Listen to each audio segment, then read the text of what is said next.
Please, could you take your seats?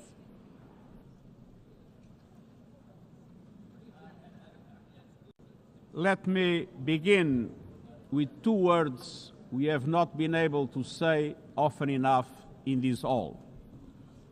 Madam President.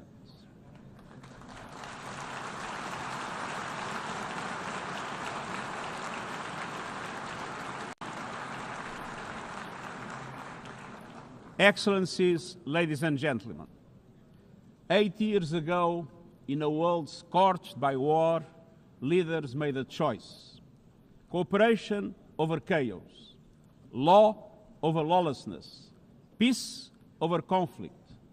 And that choice gave birth to the United Nations, not as a dream for perfection, but as a practical strategy for the survival of humanity. Many of our founders had seen firsthand the hell of the death camps and the terror of war. They knew that true leadership meant creating a system to prevent a replay of those horrors, a firewall against the flames of conflict and World War III, a forum for sovereign states to pursue dialogue and cooperation, and the concrete affirmation of an essential human truth: we are all in this together. And this General Assembly Hall is the heartbeat of that truth. It is why for decades world leaders have come to this one-of-a-kind podium. It is why you are here today. Because at its best, the United Nations is more than a meeting place. It's a moral compass, a force for peace and peacekeeping, a guardian of international law, a catalyst for sustainable development, a lifeline for people in crisis, a lighthouse for human rights, and a center that transforms your decisions, the decisions of member states, into action. 80 years on, we confront again the question our founders faced, only more urgent, more intertwined, more unforgiving. What kind of world do we choose to build together? Excellencies, we have our work cut out for us, as our ability to carry out that work is being cut from us. We have entered in an age of reckless disruption and relentless human suffering. Look around. The principles of the United Nations that you have established are under siege. Listen, the pillars of peace and progress are buckling under the weight of impunity, inequality, and indifference. Sovereign nations invaded, hunger weaponized, truth silence, rising smoke from bombed-out cities, rising anger in fractured societies, rising seas swallowing coastlines. Each one a warning, each one a question: what kind of world will we choose? A world of raw power or a world of laws? A world that is a scramble for self-interest or a world where nations come together? A world where might makes right or a world of rights for all? Excellencies, our world is becoming increasingly multipolar, and this is positive, reflecting a more diverse, dynamic global landscape. But multipolarity without effective multilateral institutions can court chaos, as Europe has learned the hard way, resulting in World War I. It was multipolar, but there was no multilateral institutions. So let's be clear. International cooperation is not naivete. It is hard-headed pragmatism. In a world where there's leap borders, isolation is an illusion. No country can stop a pandemic alone. No army can halt rising temperatures. No algorithm can rebuild trust once it is broken. These are global stress tests of our system, our solidarity, and our resolve. I'm convinced we can pass these tests, and we must. because people everywhere are demanding something better, and we owe them a system worthy of their trust and a future worthy of their dreams. And so we must make the choice, an active choice, to reaffirm the imperative of international law, to reassert the centrality of multilateralism, to reinforce justice and human rights, and to recommit to the principles that gave rise to our organization, and to the promise contained in its first words, we the peoples. Excellencies, the choices we face are not part of an ideological debate. They are a matter of life and death for millions. As I scan the global landscape, we must make 5 critical choices. First, we must choose peace rooted in international law. Peace is our first obligation. Yet today, wars rage with a barbarity we vowed never to allow. Too often, the Charter is brandished when convenient and trampled when not. But the Charter is not optional. It is our foundation. And when the foundation cracks, everything built upon fractures. Around the world, we see countries acting as if the rules don't apply to them. We see humans treated as less than human, and we must call it out. Impunity is the mother of chaos, and it has spawned some of the most atrocious conflicts of our times. In Sudan, civilians are being slaughtered, starved, and silenced. Women and girls face unspeakable violence. There is no military solution. I urge all parties, including those in this hall, end the external support that is fueling this bloodshed. Push to protect civilians, because the Sudanese people deserve peace, dignity, and hope. In Ukraine, relentless violence continues to kill civilians, destroy civilian infrastructure, and threaten global peace and security. I commend recent diplomatic efforts by the United States and others. We must work for a full ceasefire and a just, lasting peace in accordance with the Charter, UN resolutions, and international law. In Gaza, the horrors are approaching a third monstrous year. They are the result of decisions that defy basic humanity.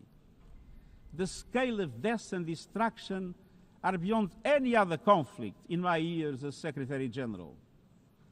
The International Court of Justice has issued legally binding provisional measures in the case named application of the Convention on the Prevention and Punishment of the Crime of Genocide in the Gaza Strip. Since then, a famine has been declared and the killing has intensified. The measures stipulated by the ICJ must be implemented fully and immediately.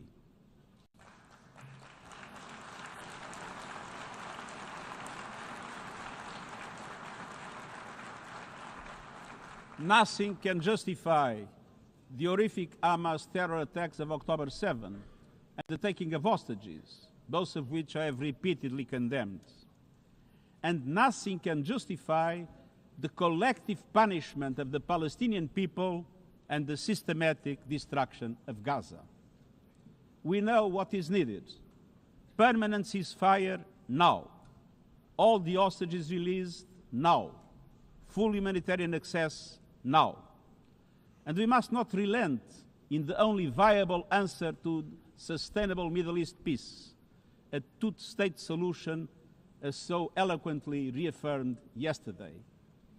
We must urgently reverse dangerous trends on the ground. Relentless settler expansion and violence, and the looming threat of annexation must stop. Everywhere, from Haiti to Yemen, to Myanmar and the Sahel and beyond, we must choose peace anchored in international law. The past year has brought glimmers of hope, including the ceasefire between Cambodia and Thailand, and the agreement between Azerbaijan and Armenia brokered by the United States. but far too many crises continue unchecked. Impunity prevails, lawlessness is a contagion, it invites mayhem, accelerates terror, and risks a nuclear free-for-all. When accountability shrinks, graveyards grow.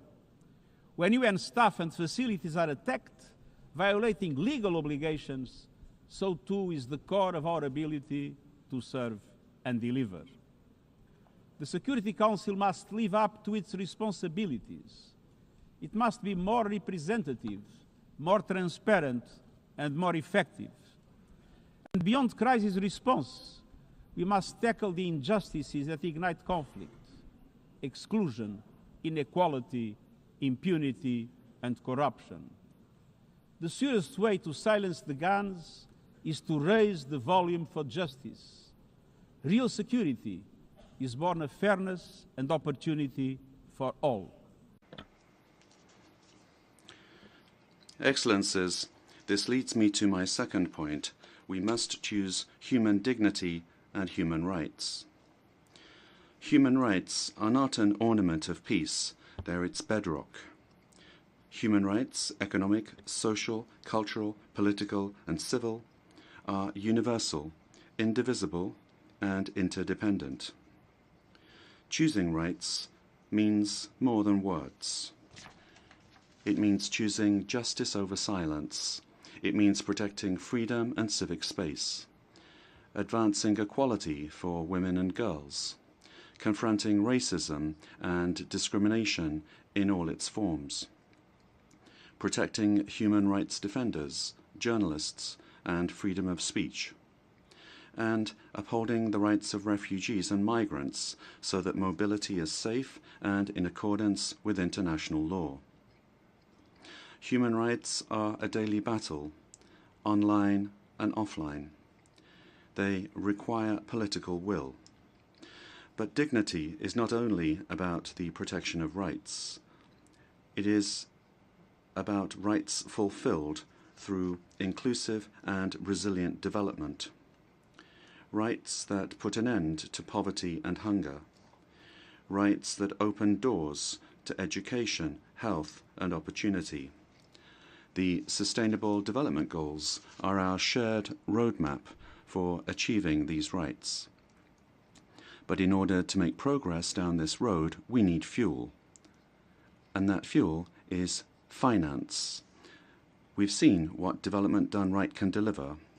In the past decade, millions more have gained access to electricity, clean cooking solutions, and to the internet. Child marriage is in retreat. Women's representation is growing, but cuts to aid are wreaking havoc. They are a death sentence for many. For so many more, a stolen future. This is the great paradox of our time.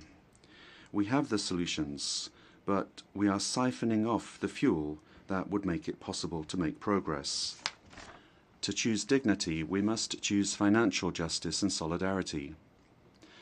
We need to reform the international financial architecture so that it drives development for all.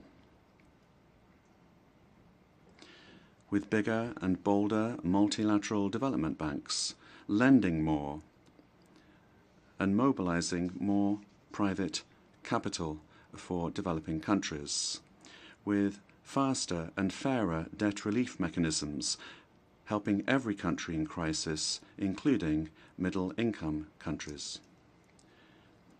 Protecting natural resources by tackling illicit financial flows and abusive tax practices that rob societies of their future. And global financial institutions that represent today's world, with far greater participation of developing countries in terms of their composition and their decision-making. So let us choose a global economy that works for everyone, men and women. Let us choose human rights and dignity. And let us equip ourselves with the means to ensure a transition for people and the planet. Excellencies, this brings me to the third choice. We must choose climate justice. The climate crisis is accelerating, but so are the solutions. The clean energy future is no longer a distant promise. It's already here.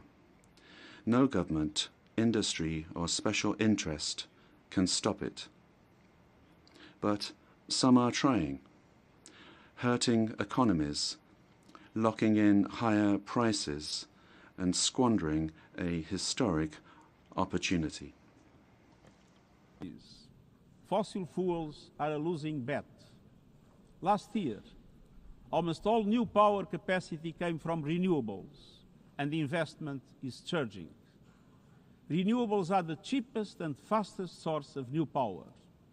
They create jobs, drive growth, shield economies from volatile oil and gas markets, connect the unconnected, and can free us from the tyranny of fossil fuels. But not at today's pace.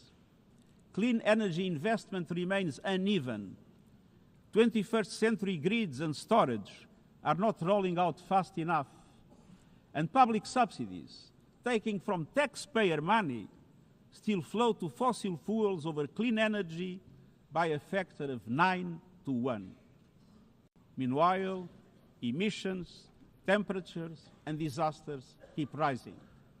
And those least responsible suffer the most. Science says limiting global temperature rise to 1.5 degrees by the end of this century is still possible, but the window is closing. The International Court of Justice has affirmed the legal obligation of states. We must step up action and ambition, especially through strengthened national climate plans. Tomorrow, I will welcome leaders to announce new targets. The G20, the biggest emitters, must lead, guided by common but differentiated responsibilities.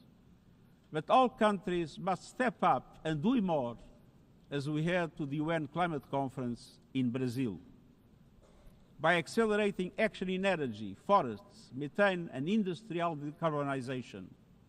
By defining a credible roadmap to mobilize $1.3 trillion annually in climate finance by 2035 for developing countries. By supporting just transitions, by doubling finance for adaptation to at least $40 billion this year, and rapidly deploying proven tools to unlock billions more in concessional finance. And by capitalizing the Loss and Damage Fund with significant contributions.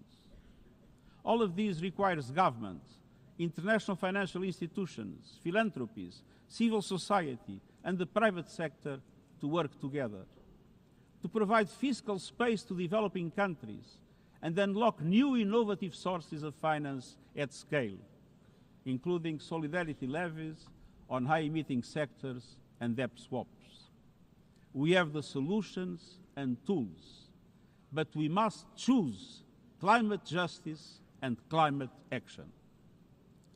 Fourth, we must choose to put technology at the service of humanity. Artificial intelligence is rewriting human existence in real time, transforming how we learn, work, communicate, and what we can trust. And the question is not how to stop it, but how to steer it for the greater good. Technology must be our servant, not our master. It must promote human rights, human dignity, and human agency. Yet today, AI's advancement in outpacing regulation and responsibility and is concentrated in a few hands. And the risks are expanding to new frontiers, from biotech to autonomous weapons. We are witnessing the rise of tools for mass surveillance, mass social control, mass disruption, and even mass destruction. Tools that can drain energy, strain ecosystems, and intensify the race for critical minerals, potentially stoking instability and conflict. Yet, these technologies remain largely ungoverned. We need universal guardrails and common standards across platforms. No company should be above the law. No machines should decide who lives or dies. No system should be deployed without transparency, safety, and accountability. Last month, this Assembly took a historic step, establishing an independent international scientific panel on AI and an annual global dialogue on AI governance. Two new pillars of a shared architecture, connecting science with policy to bring clarity and foresight, enabling innovation to flourish while advancing our values and our rights, and ensuring governments, companies, and civil society can help shape common norms. We must build on these mechanisms and close the capacity gap. All countries must be able to design and develop AI, not just to consume it. I have proposed voluntary financing options to build AI computing power, data, and skills in developing nations. No country should be locked out of the digital future or locked into systems it cannot shape or trust. And governments must lead with vision, and companies must act with responsibility. And we, the international community, must ensure that technology lifts up humanity. So let us choose cooperation over fragmentation, ethics over expediency, and transparency over opacity. Technology will not wait for us, but we can still choose what it serves. So let us choose wisely. Fifth and finally, to meet all these goals, we must choose to strengthen the United Nations for the 21st century. The forces shaking our world are also testing the foundations of the United Nations system. We are being hit by rising geopolitical tensions and divisions, chronic uncertainty, and mounting financial strain. But those who depend on the United Nations must not be made to bear the cost, especially now, when for every dollar invested to support our core work to build peace, the world spends $750 on weapons of war. This is not only unsustainable, it is indefensible. In this moment of crisis, the United Nations has never been more essential. The world needs our unique legitimacy, our convening power, our vision to unite nations, to bridge divides and confront the challenges before us. The Pact for the Future has shown your determination to build a United Nations that is stronger, more inclusive, and more effective. That is the logic and the urgency of our UN80 initiative. We are moving swiftly and decisively. I put forward concrete proposals, a revised budget for 2026 that strengthens accountability, improves delivery, and cuts costs. Practical reforms to implement mandates more effectively and efficiently with greater impact. And ideas to spark a paradigm shift in the structure of the UN and how its parts work together. Most of these decisions rest with you, the Member States, and we will move forward in full respect of the established procedures. Together, let us choose to invest in a United Nations that adapts, innovates, and is empowered to deliver for people everywhere. Excellencies, my overriding message comes down to this.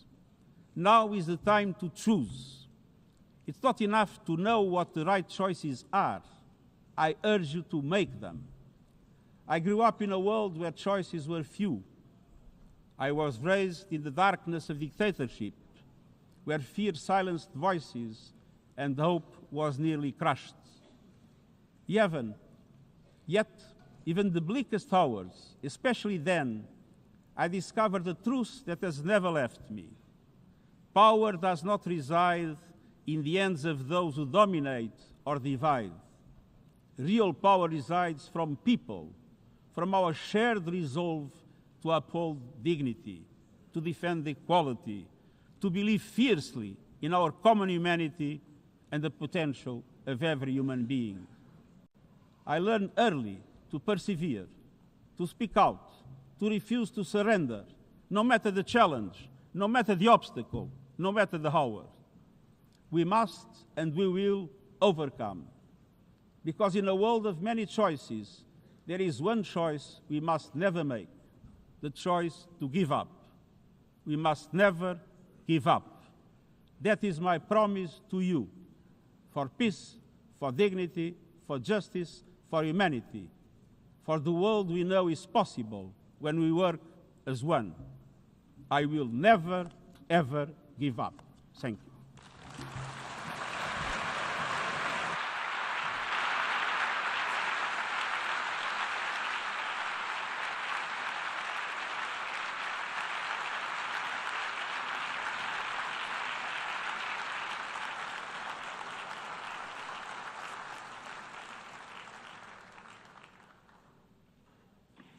I thank the Secretary-General. The Assembly will now turn to Agenda Item 8, entitled General Debate.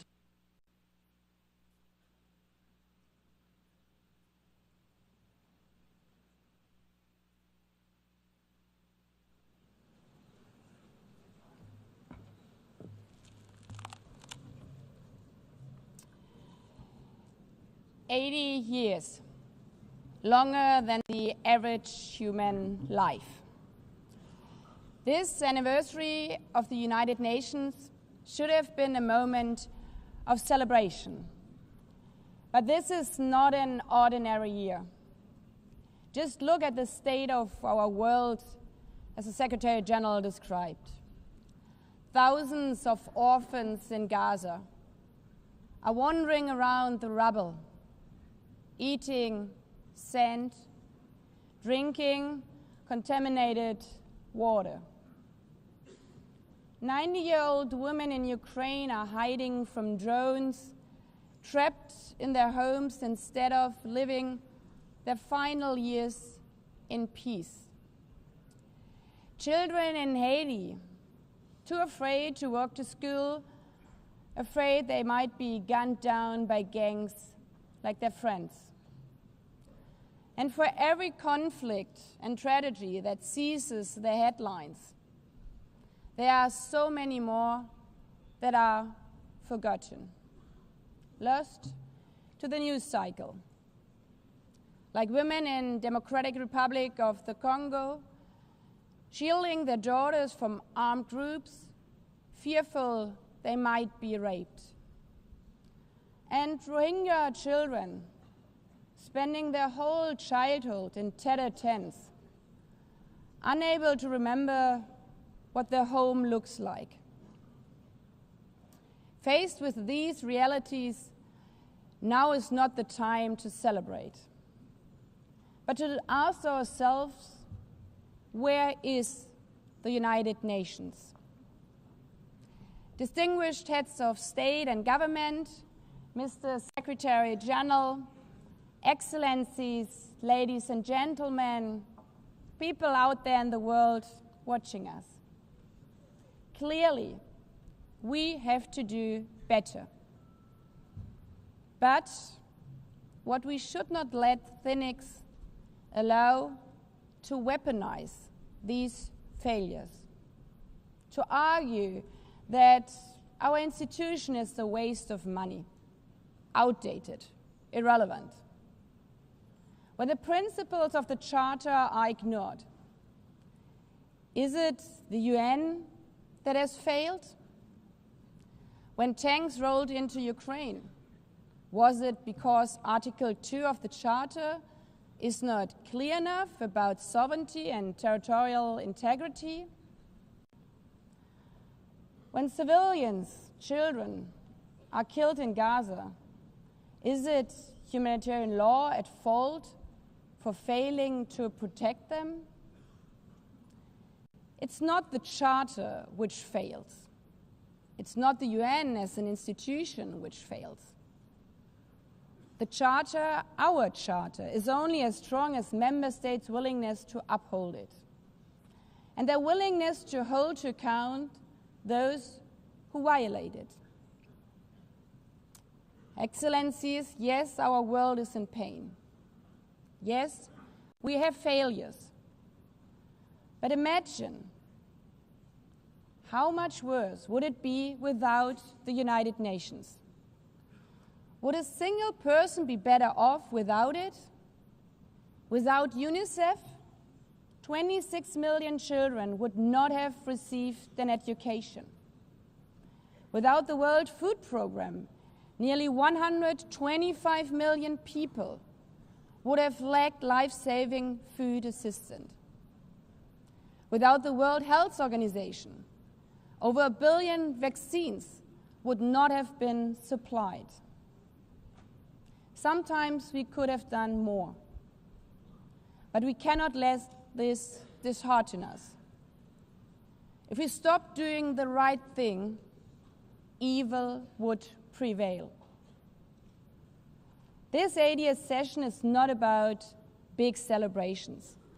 It's about finding the resolve not to give up, the resolve to be better together, just as our predecessors did 8 decades ago. This institution was born a world on fire and desperate for reprieve. 750 million, nearly a third of humanity back then, still under colonial rule. 2 world wars in a generation, 70 million dead. The horrors of the Holocaust revealed to our collective shame. This was a generation that knew almost nothing but suffering and despair.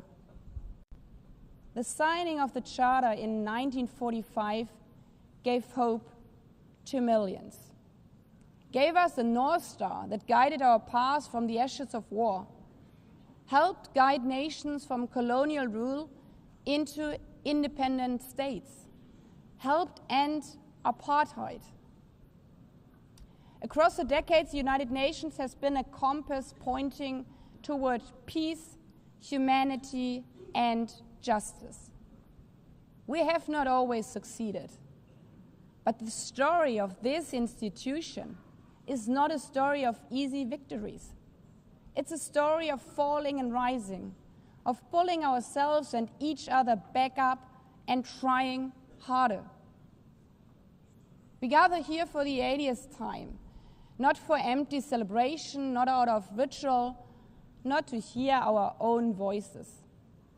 We gather to prove that this institution matters, and that through this institution, every nation represented here, no matter how big or small, can summon again the strength and unity first shown in San Francisco 80 years ago. The courage and resolve of world leaders who, even while some called them back then naive, believed they could build a better world from the wreckage of the old. They showed then what true leadership is. It's not about imposing your will or putting others down. True leadership is about lifting others up, not out of altruism, but for our mutual benefit, and even out of our self-interest. Because as our founders and every architect of peace since then has understood, helping others is what makes ultimately our own countries stronger. Could any state have faced the global pandemic alone? The virus did not have any passport. We were only able to solve it at the end with the support of the World Health Organization. The climate crisis does not stop at borders. CO2 emissions anywhere affect people everywhere. Even the wealthiest cities in the world cannot shield themselves from wildfires. And imagine coming here by plane.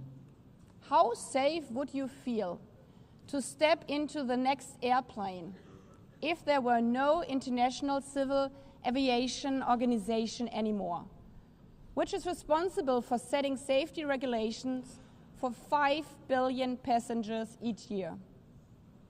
How comfortable would you be with your children using the internet while AI is uncontrolled and unchecked? As the lines between what is real and fake start to blur.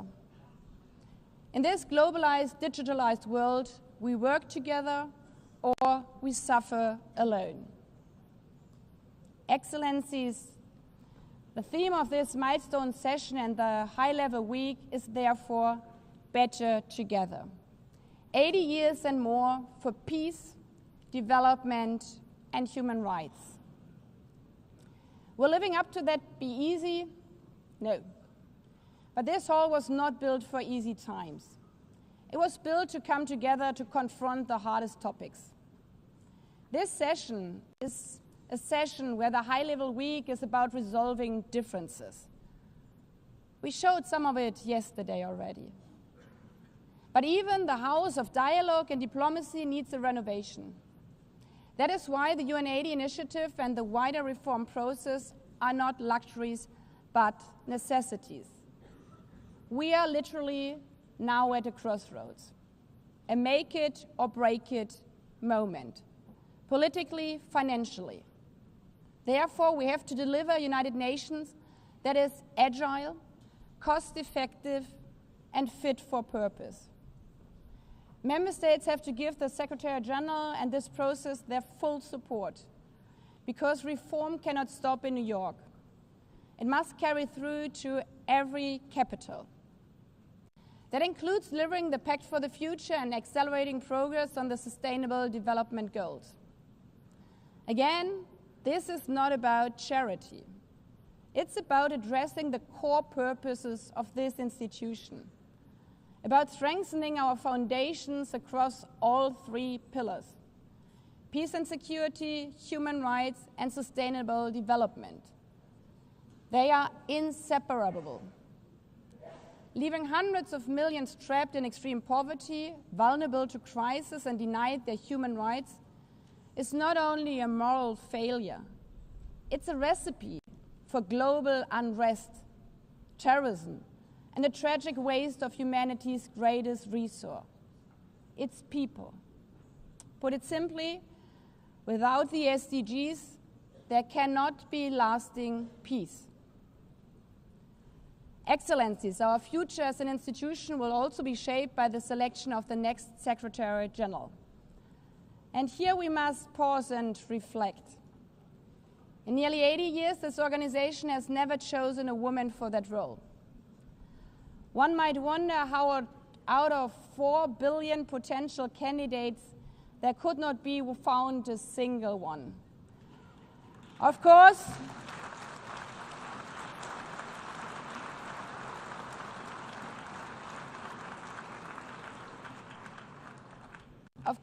the choice rests with member states. But those of you having been there yesterday celebrating Beijing, one strong female leader after the other from all our continents. Like 80 years ago, we are standing at a crossroads.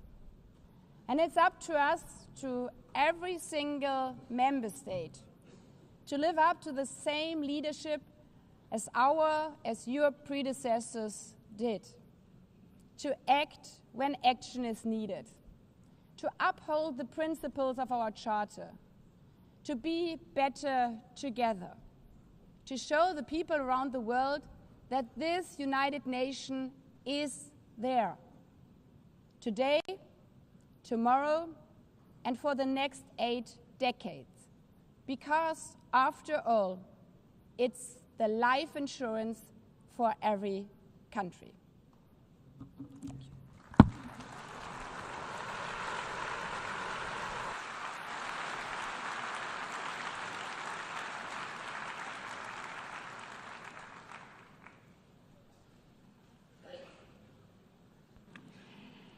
Before giving the floor to the first speaker for this morning, I would like to remind member states that the list of speakers for the general debate has been established on the agreed basis that statements should be no longer than 15 minutes to enable all the speakers to be heard at a given meeting. Within this time frame, I would like to appeal to speakers to deliver their statements at a reasonable pace so that interpretation into the other official languages may be provided properly.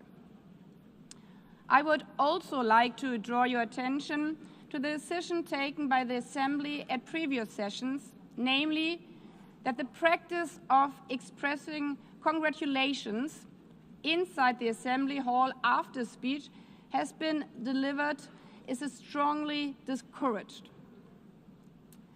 After delivering their statements from the rostrum, speakers are invited to exit the hall through room JA200, located behind the podium, before returning to their seats.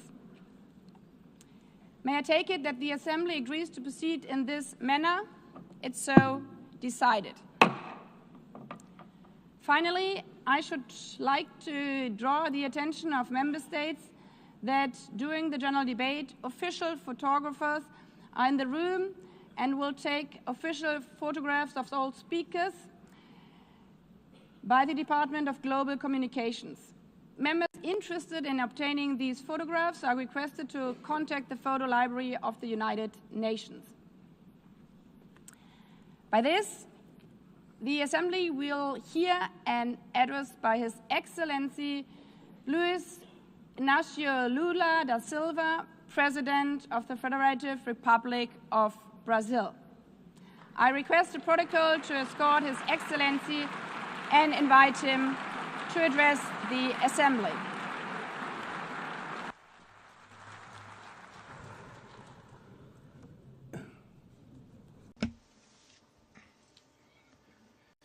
Madam President of the General Assembly, Annalena Baerbock, Mr. Secretary-General Antonio Guterres, dear heads of state and government, and representatives of the member states gathered here. This should be a time to celebrate the United Nations. Created at the end of the war, the UN symbolizes the highest expression of the aspiration for peace and prosperity. Today, however, the ideals that inspired its founders in San Francisco are under threat as never before in their history. Multilateralism is at a new crossroads. The organization's authority is in check.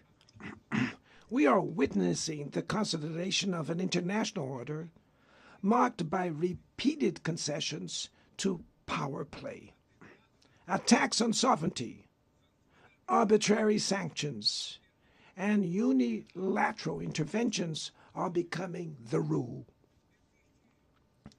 There is a clear parallel between the multilateralism crisis and the weakening of democracy.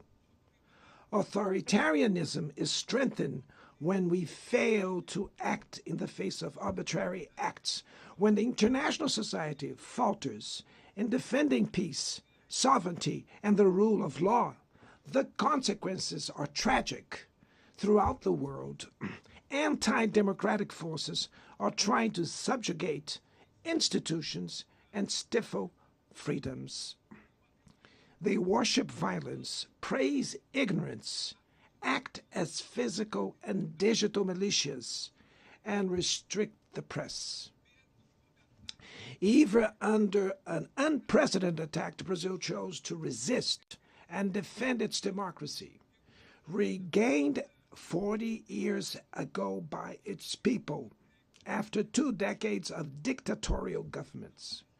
There is no justification for unilateral and arbitrary measures against our institutions and our economy. The aggression against the independence of the judiciary branch of power is unacceptable.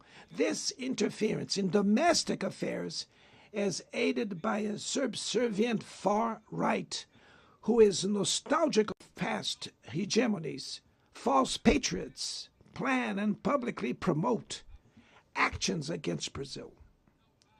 Peace cannot be achieved with impunity And for the first time in 525 years of our history, a former head of state was convicted of attacking the democratic rule of law.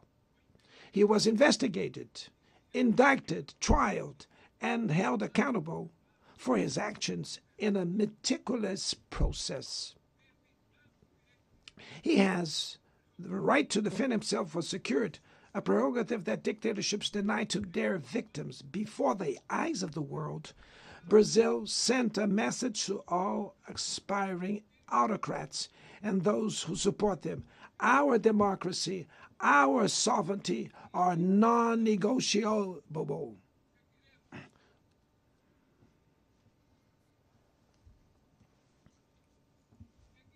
We will continue as an independent nation and as a people free from any type of guardianship. Sound democracies go beyond the electoral ritual. Its strength presupposes the reduction of inequalities, the guarantee of the most basic rights: food, safety, work, housing, education, and health. Democracy fails when women earn less than men or die at the hands of partners and family members. It loses when it closes its doors and blames migrants for the world's ills. Poverty is as much an enemy of democracy as extremism. Therefore, we were proud to receive confirmation from FAO that Brazil has once again left the hunger map in this year, 2025. But in the world, there are still 670 million hungry people, and about 2.3 billion face food insecurity. The only war of which everyone can emerge victorious is the one we wage against hunger and poverty. This is the goal of the global alliance we launched at the G20 and which has the support of 103 countries. The international community needs to revise its priorities, reduce arms spending, and increase development aid. Relieve the service of the foreign debt of the poorest countries, above all African nations, and set minimum global tax standards so that the super rich pay more taxes than workers. Democracy is also measured by the ability to protect families and the childhood. Digital platforms offer possibilities for us to come together in ways we never imagined. But they have been used for sowing intolerance, misogyny, xenophobia, and misinformation. The internet cannot be a land of lawlessness. It's up to governments to protect the most vulnerable. Regulating does not mean restraining freedom of expression. It's about ensuring that what is already illegal in the real world is treated the way in the virtual environment. Attacks on regulation serve to cover up hidden interests and provide shelter for crimes such as fraud, human trafficking, pedophilia, and attacks against democracy. The Brazilian parliament was right to rush to address this issue. Last week, I proudly enacted one of the world's most advanced laws for the protection of children and adolescents in the digital environment. Also, we sent draft bills to the National Congress to foster competition in digital markets and to encourage the installation of sustainable data centers.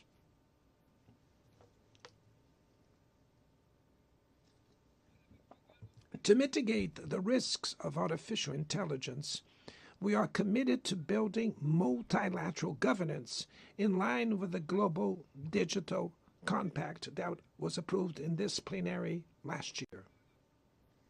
Ladies and gentlemen, Your Excellencies, in Latin America and the Caribbean, we are experiencing a time of growing polarization and instability. Maintaining the region as a zone of peace is and was our priority. We are a continent free of weapons of mass destruction, without ethnic or religious conflicts. The comparison between crime and terrorism is worrying. The most effective way to combat drug trafficking is to cooperate to suppress money laundering and limit arms trade. Using lethal force in situations that do not constitute armed conflict is tantamount to executing people without trial. Other parts of the planet have already witnessed interventions that cause greater damage than intended, with serious humanitarian consequences. The path to dialogue must not be closed in Venezuela. Haiti has the right to a violence-free future, and it is unacceptable that Cuba be listed as a country that sponsors terrorism. In the conflict in Ukraine,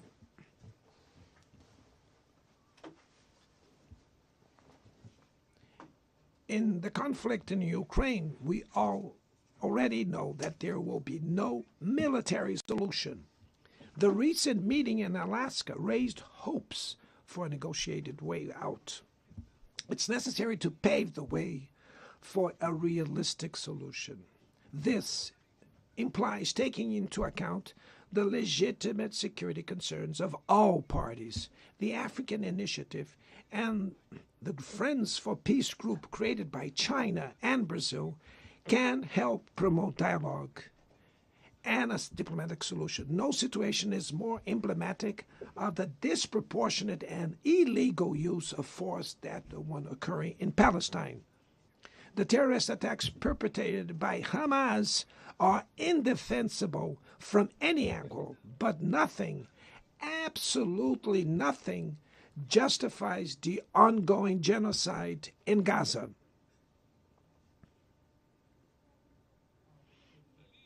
There, under tons of rubble, are buried tens of thousands of innocent women and children. There, we can see that international humanitarian law and the myth of ethical exceptionalism of the West are also being buried there.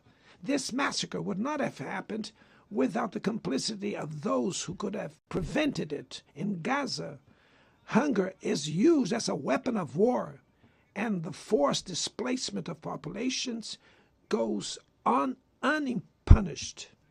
I express my admirations to the Jews who, inside and outside Israel, oppose this collective punishment. The Palestinian people are at risk of disappearing. They will only survive with an independent state integrated to the international community. This is the solution defended by more than 150 UN members, reaffirmed yesterday here in this very plenary, but bared by a single veto. It is regrettable that President Mahmoud Abbas was prevented by the host country of occupying the Palestinian bench at this historical moment.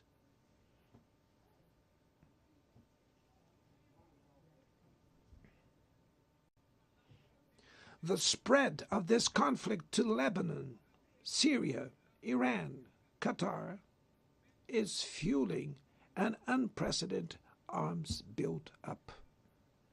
Madam President, bombs and nuclear weapons will not protect us from the climate crisis. The year of 24 was the warmest already registered. COP30 in the city of Belém, Brazil, will the cope of truth. It will be the time for world leaders to prove the seriousness of their commitment to the planet. Without a complete picture of the NDC's nationally determined contributions, we were walking blindfolded towards the abyss. Brazil has committed to reducing its emissions by 59 and 67%, covering all greenhouse gases and all sectors of the economy. Developing nations face climate change while grappling with other challenges. Meanwhile, rich countries enjoy a standard of living reached at the expense of 200 years of greenhouse gas emissions, demanding greater ambition and greater access to resources and technology. Is not a matter of charity, but of justice.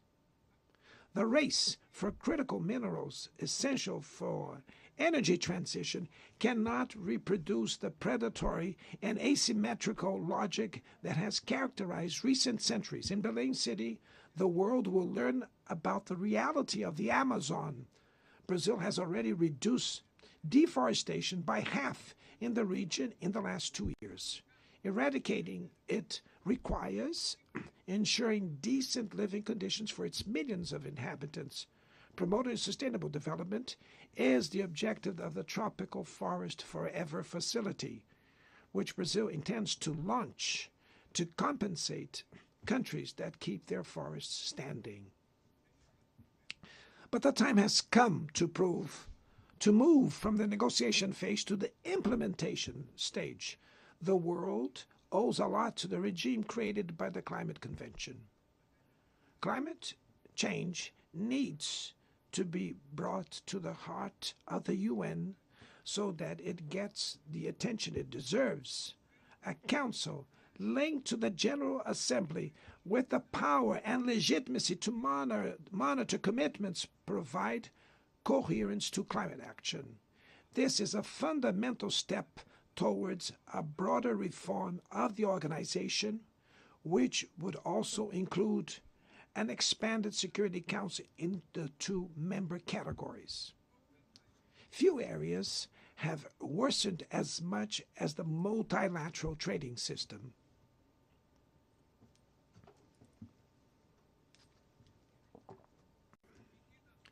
Unilateral measures have rendered fundamental principles, such as the most favored nations clauses, meaningless. They have disrupted value chains and threw the global economy into a pernicious spiral of high prices and stagnation. It is urgent to refound the WTO based on modern and flexible foundations. Your Excellencies, ladies and gentlemen, this year, the world lost 2 exceptional public figures.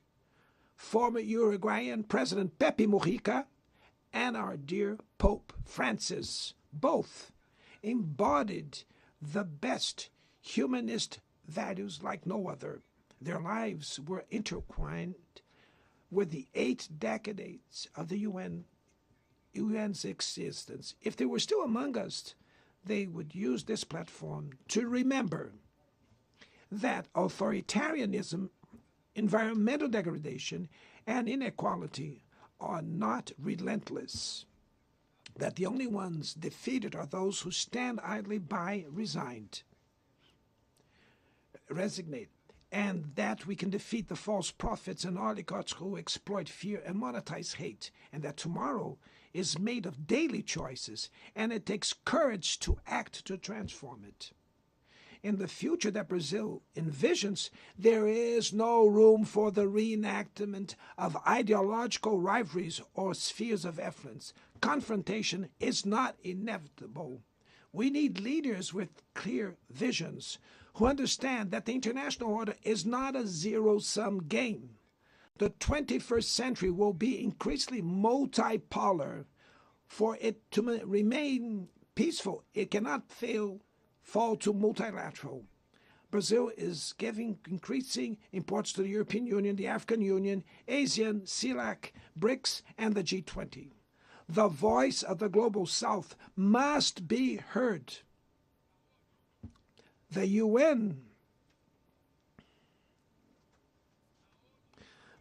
has today almost 4 times more members than the 51 who were at its foundation.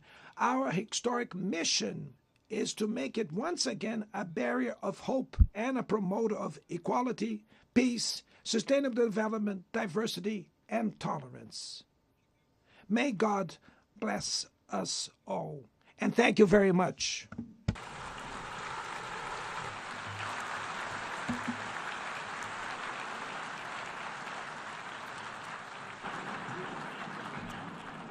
On behalf of the Assembly, I wish to thank the President of the Federative Republic of Brazil,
The Assembly will hear an address by His Excellency Donald Trump, President of the United States of America.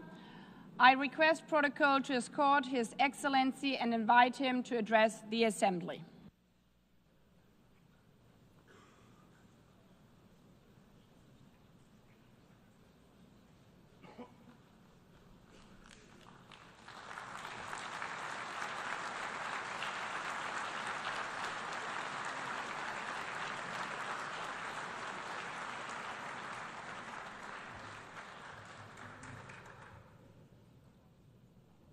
Thank you very much. Very much appreciated.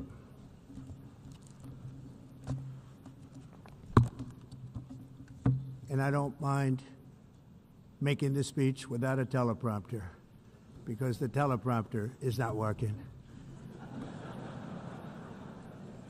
I feel very happy to be up here with you nevertheless, and that way you speak more from the heart. I can only say that whoever's operating this teleprompter is in big trouble.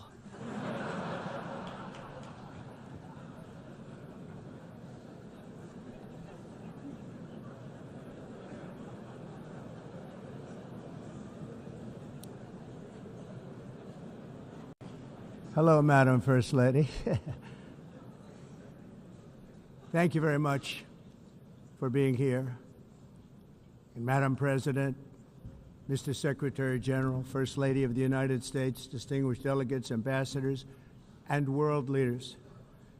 6 years have passed since I last stood in this grand hall and addressed a world that was prosperous and at peace in my first term. Since that day, the guns of war have shattered the peace I forged on 2 continents. An era of calm and stability gave way to one of the great crises of our time. And here in the United States, 4 years of weakness, lawlessness, and radicalism under the last administration delivered our nation into a repeated set of disasters. 1 year ago, our country was in deep trouble, but today, just 8 months into my administration, we are the hottest country anywhere in the world, and there is no other country even close. America is blessed with the strongest economy, the strongest borders, the strongest military, the strongest friendships, and the strongest spirit of any nation on the face of the earth. This is indeed the golden age of America.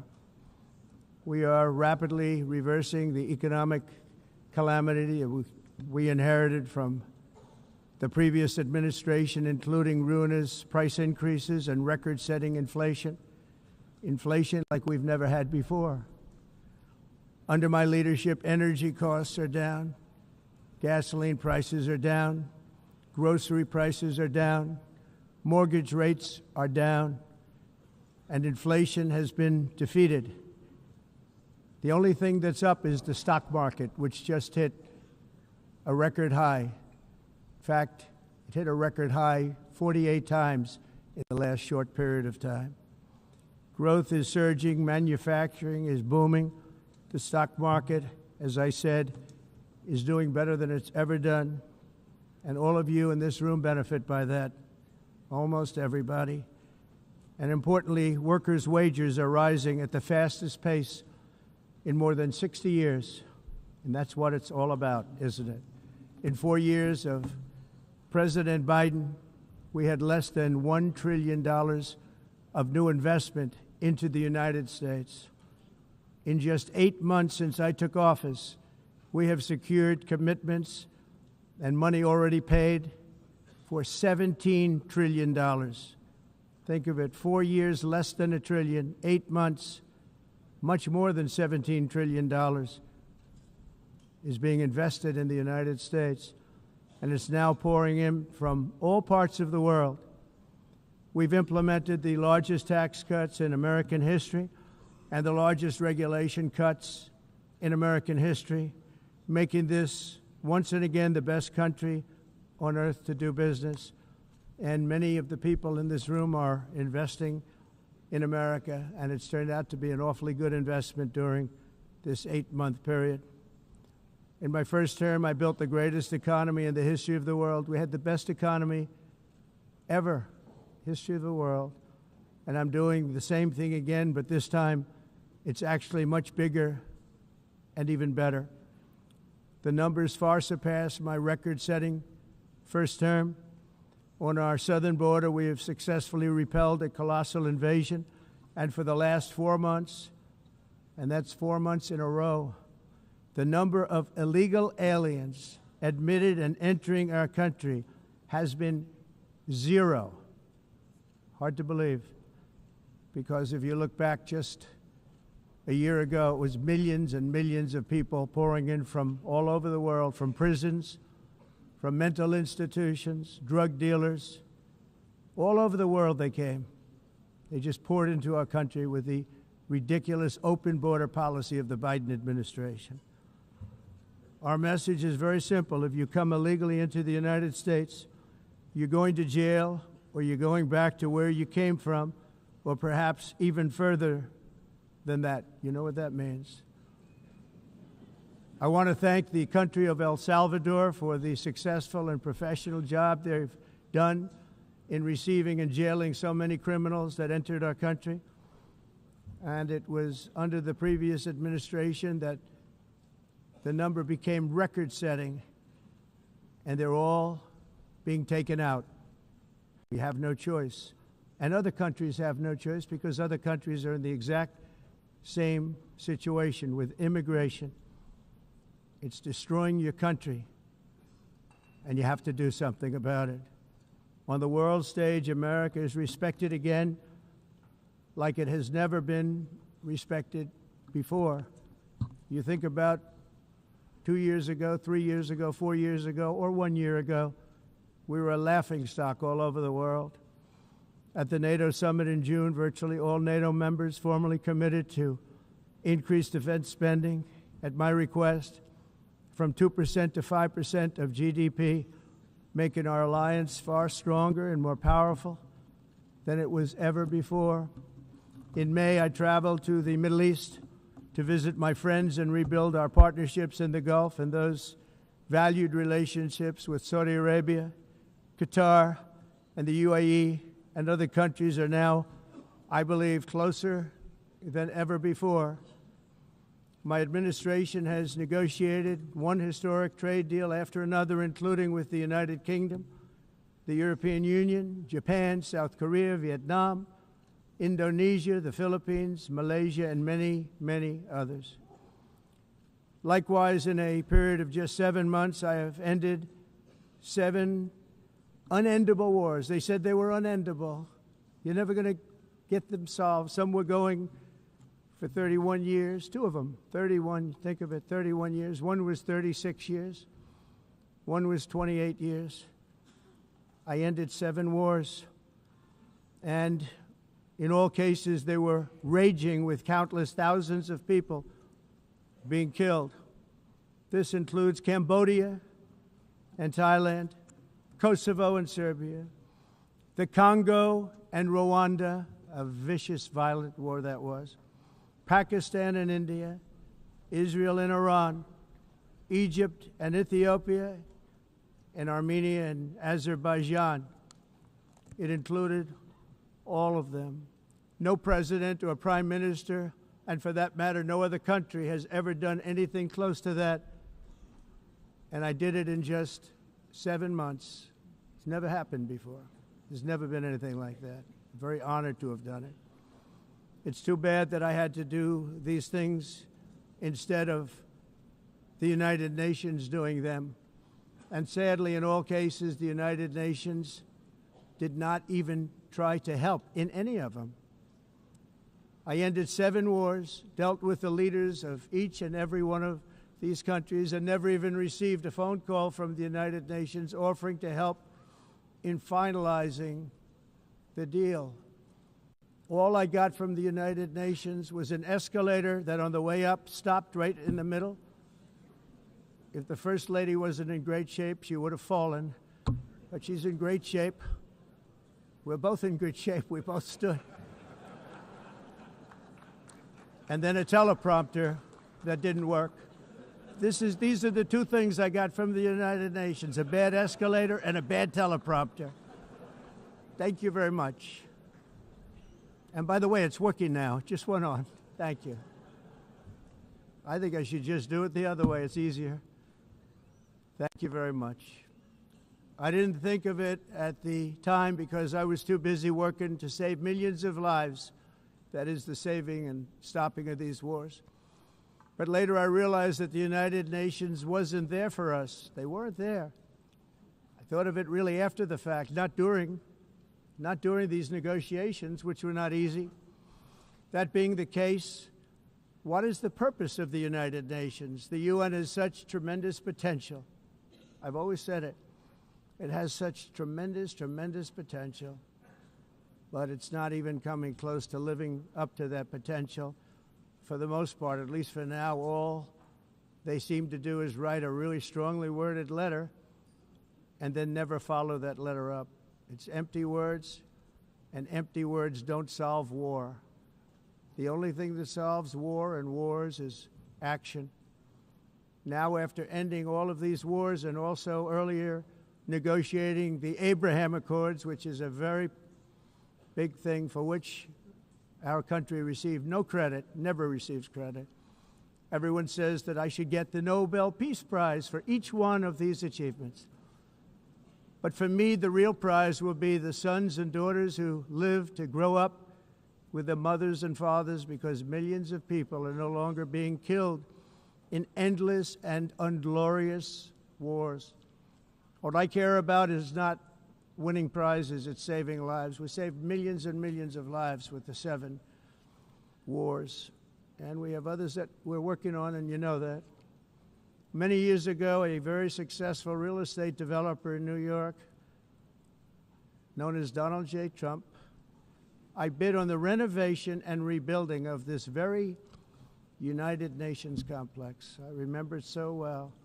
I said at the time that I would do it for $500 million, rebuilding everything. It would be beautiful. I used to talk about, I'm going to give you marble floors. They're going to give you terrazzo. I'm going to give you the best of everything. You're going to have mahogany walls. They're going to give you plastic. But they decided to go in another direction, which was much more expensive at the time, and which actually produced a far inferior product. And I realized that they did not know what they were doing when it came to construction, and that their building concepts were so wrong, and the product that they were proposing to build was so bad and so costly. It was going to cost them a fortune. And I said, and wait till you see the overruns. Well, I turned out to be right. They had massive cost overruns and spent between $2 and $4 billion on the building.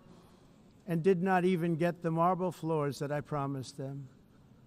You walk on terrazzo. Do you notice that? As far as I'm concerned, frankly, looking at the building and getting stuck on the escalator, they still haven't finished the job. They still haven't finished. That was years ago. The project was so corrupt that Congress actually asked me to testify before them on the tremendous waste of money, because it turned out that they had no idea what it was, but they knew it was anywhere between $2 and $4 billion as opposed to $500 million with a guarantee. But they had no idea, and I said it cost much more than $5 billion. Unfortunately, many things in the United Nations are happening just like that, but on an even much bigger scale, much, much bigger. Very sad to see. Whether the UN can manage to play a productive role, I've come here today to offer the hand of American leadership and friendship to any nation in this assembly that is willing to join us in forging a safer, more prosperous world. And it's a world that we'll be much happier with. A dramatically better future is within our reach. But to get there, we must reject the failed approaches of the past and work together to confront some of the greatest threats in history. There is no more serious danger to our planet today than the most powerful and destructive weapons ever devised by man, of which the United States, as you know, has many. Just as I did in my first term, I've made containing these threats a top priority, starting with the nation of Iran. My position is very simple. The world's #1 sponsor of terror can never be allowed to possess the most dangerous weapon. That's why, shortly after taking office, I sent the so-called Supreme Leader a letter making a generous offer. I extended a pledge of full cooperation in exchange for a suspension of Iran's nuclear program. The regime's answer was to continue their constant threats to their neighbors and U.S. interests throughout the region and some great countries that are right nearby. Today, many of Iran's former military commanders, in fact, I can say almost all of them, are no longer with us. They're dead. And 3 months ago, in Operation Midnight Hammer, 7 American B-2 bombers dropped the 14 30,000-pound each bombs on Iran's key nuclear facilities, totally obliterating everything. No other country on earth could have done what we did. No other country has the equipment to do what we did. We have the greatest weapons on earth. We hate to use them.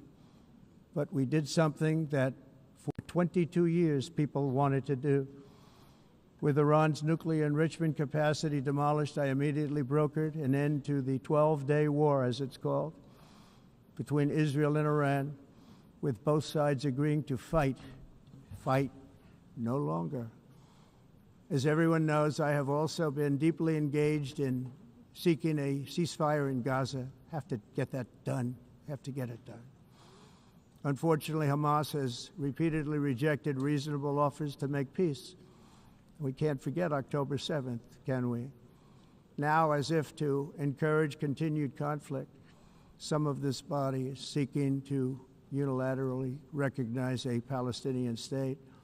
The rewards would be too great for Hamas terrorists for their atrocities. This would be a reward for these horrible atrocities, including October 7th, even while they refuse to release the hostages or accept a ceasefire.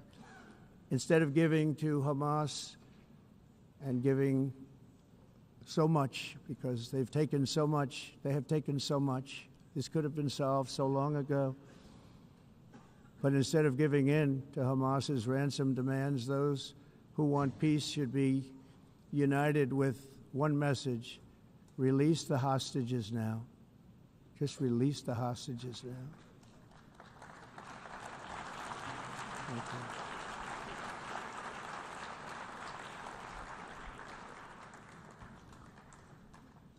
Thank you. As we have got to come together, and we will come together, going to get it done We have to stop the war in Gaza immediately. We have to stop it. We have to get it done. We have to negotiate. Immediately have to negotiate peace. We got to get the hostages back. We want all 20 back. We don't want 2 and 4. As you know, I got, along with Steve Witkoff and others that helped us, Marco Rubio, we got most of them back. We were involved in all of them. But I always said the last 20 are going to be the hardest, and that's exactly what happened. We have to get them back now. We don't want to get back 2, and then another 2, and then 1, and then 3. Have this process. No, we want them all back, and we want the actually 38 dead bodies back too. Those parents came to me and they want them back, and they want them back very quickly and very badly. As though they were alive, they want them. They want them every bit as much as if their son or daughter were alive. I've also been working relentlessly, stopping the killing in Ukraine. I thought that would be, of the 7 wars that I stopped, I thought that would be the easiest because of my relationship with President Putin, which had always been a good one. I thought that was going to be the easiest one. But, you know, in war, you never know what's going to happen. There are always lots of surprises, both good and bad. Everyone thought Russia would win this war in 3 days, but it didn't work out that way. It was supposed to be just a quick little skirmish. It's not making Russia look good. It's making them look bad. No matter what happens from here on out, this was something that should have taken a matter of days, certainly less than a week. And they've been fighting for 3.5 years and killing anywhere from 5,000 to 7,000 young soldiers, mostly soldiers, on both sides, every single week, from 5,000 to 7,000 dead young people, and some in cities, much smaller numbers, where rockets are shot, where drones are dropped. This war would never have started if I were president. This was a war that should have never happened. It shows you what leadership is, what bad leadership can do to a country. Look what happened to the United States, and look where we are right now in just a short period of time. The only question now is how many more lives will be needlessly lost on both sides. China and India are the primary funders of the ongoing war by continuing to purchase Russian oil. But inexcusably, even NATO countries have not cut off much Russian energy and Russian energy products, which, as you know, I found out about 2 weeks ago, and I wasn't happy. Think of it. They're funding the war against themselves. Who the hell ever heard of that one? In the event that Russia is not ready to make a deal to end the war, then the United States is fully prepared to impose a very strong round of powerful tariffs, which would stop the bloodshed, I believe, very quickly. But for those tariffs to be effective, European nations, all of you are gathered here right now, would have to join us in adopting the exact same measures. I mean, you're much closer to this. We have an ocean in between. You're right there. And Europe has to step it up. They can't be doing what they're doing. They're buying oil and gas from Russia while they're fighting Russia. It's embarrassing to them, and it was very embarrassing to them when I found out about it, I can tell you that. They have to immediately cease all energy purchases from Russia. Otherwise, we're all wasting a lot of time.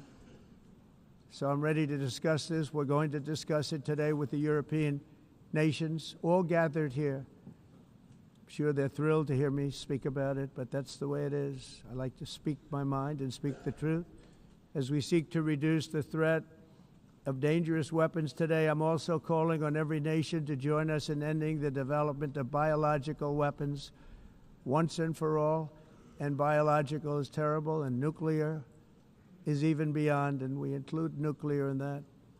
We want to have a cessation of the development of nuclear weapons. We know, and I get to view it all the time. Sir, would you like to see? And I look at weapons that are so powerful that we just can't ever use them. If we ever use them, the world literally might come to an end. There would be no United Nations to be talking about. There would be no nothing. Just a few years ago, reckless experiments overseas gave us a devastating global pandemic. Yet despite that worldwide catastrophe, many countries are continuing extremely risky research into bioweapons and man-made pathogens. This is unbelievably dangerous. To prevent potential disasters, I'm announcing today that my administration will lead an international effort to enforce Biological Weapons Convention, which is going to be meeting with the top leaders of the world by pioneering an AI verification system that everyone can trust. Hopefully the UN can play a constructive role, and it will also be one of the early projects under AI. Let's see how good it is, because a lot of people are saying it could be one of the great things ever, but it also can be dangerous, but it can be put to tremendous use and tremendous good, and this would be an example of that. Not only is the UN not solving the problems it should, too often, it's actually creating new problems for us to solve. The best example is the #1 political issue of our time, the crisis of uncontrolled migration. It's uncontrolled. Your countries are being ruined. The United Nations is funding an assault on Western countries and their borders.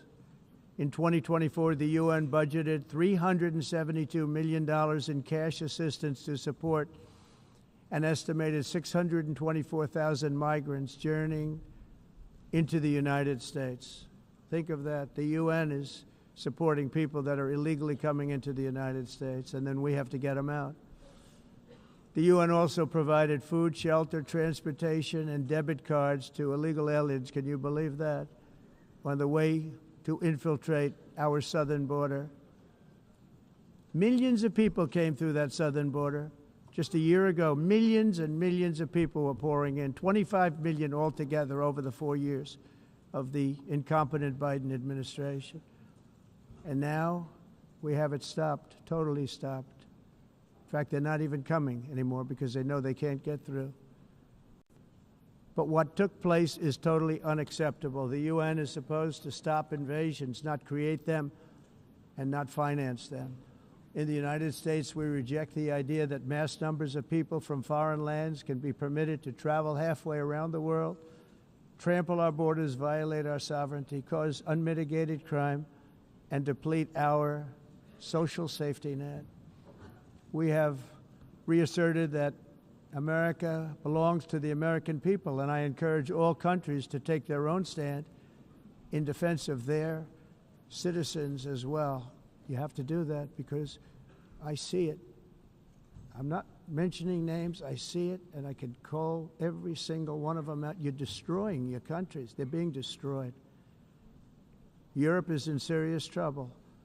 They've been invaded by a force of illegal aliens like nobody's ever seen before. Illegal aliens are pouring into Europe. Nobody is ever, and nobody's doing anything to change it, to get them out. It's not sustainable. And because they choose to be politically correct, they're doing just absolutely nothing about it.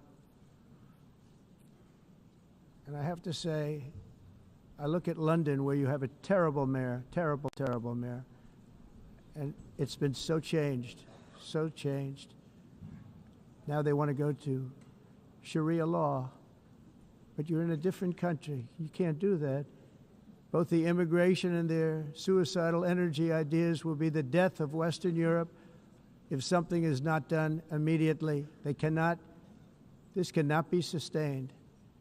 What makes the world so beautiful is that each country is unique.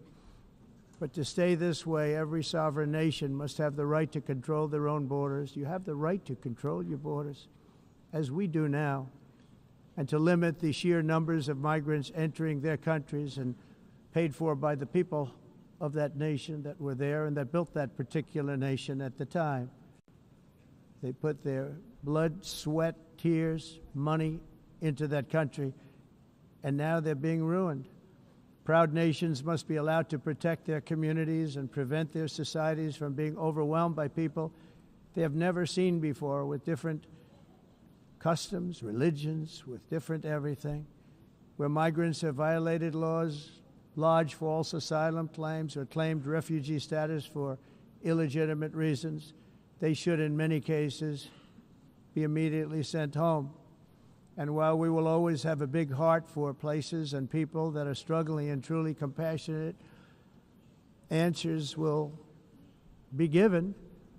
We have to solve the problem, and we have to solve it in their countries, not create new problems in our countries. And we are very helpful to a lot of countries that are just not able to send their people anymore. They used to send them to us in caravans of 25,000, 30,000 people each.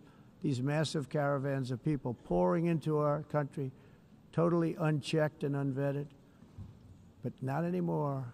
According to the Council of Europe in 2024, almost 50% of inmates in German prisons were foreign nationals or migrants. In Austria, the number was 53% of the people in prisons were from places that weren't from where they are now.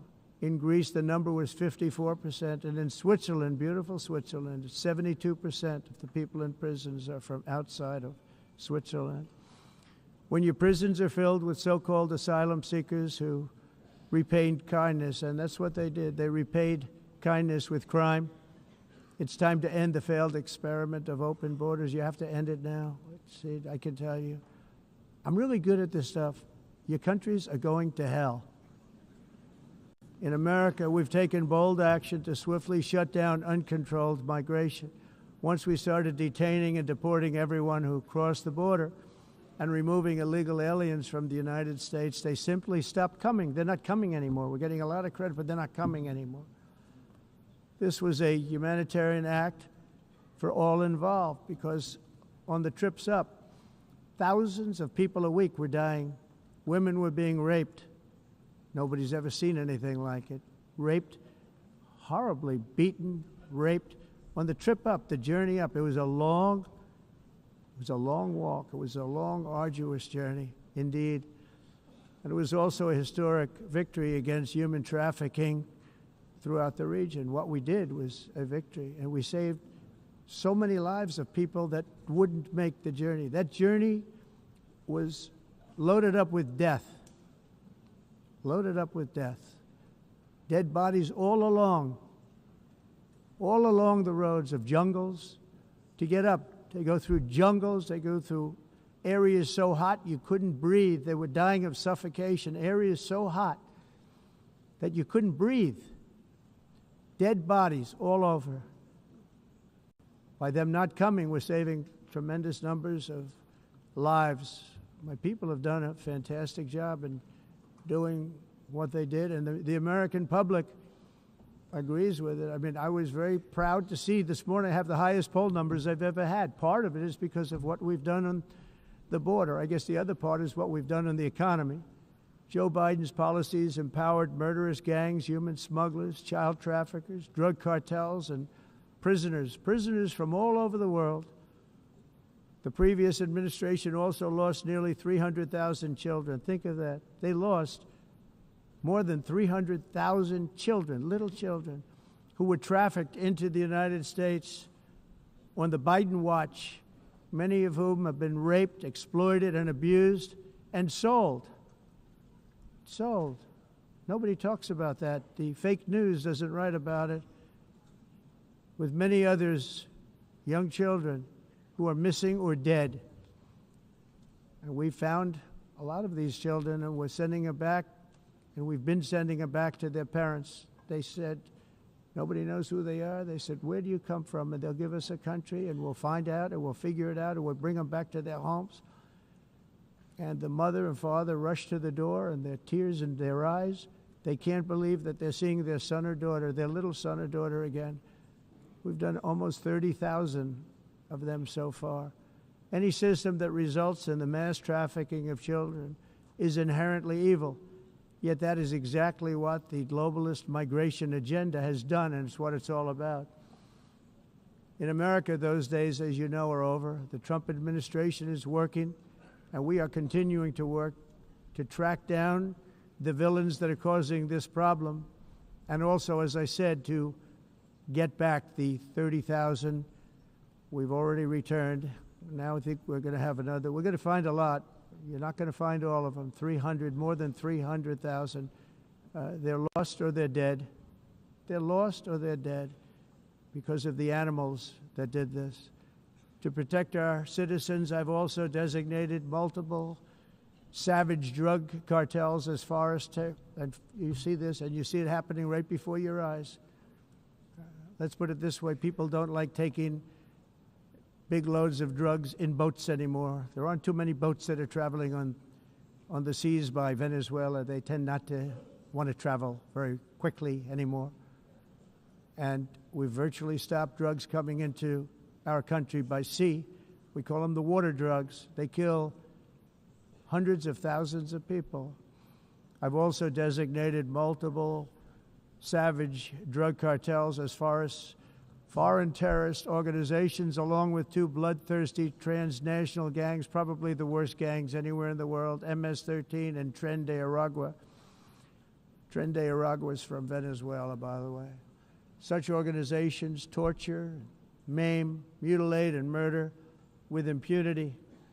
They're the enemies of all humanity. For this reason, we've recently begun using the supreme power of the United States military to destroy Venezuelan terrorists and trafficking networks led by Nicolas Maduro. To every terrorist thug smuggling poisonous drugs into the United States of America, please be warned that we will blow you out of existence. That's what we're doing. We have no choice. Can't let it happen. They're destroying. I believe we lost 300,000 people last year to drugs, 300,000.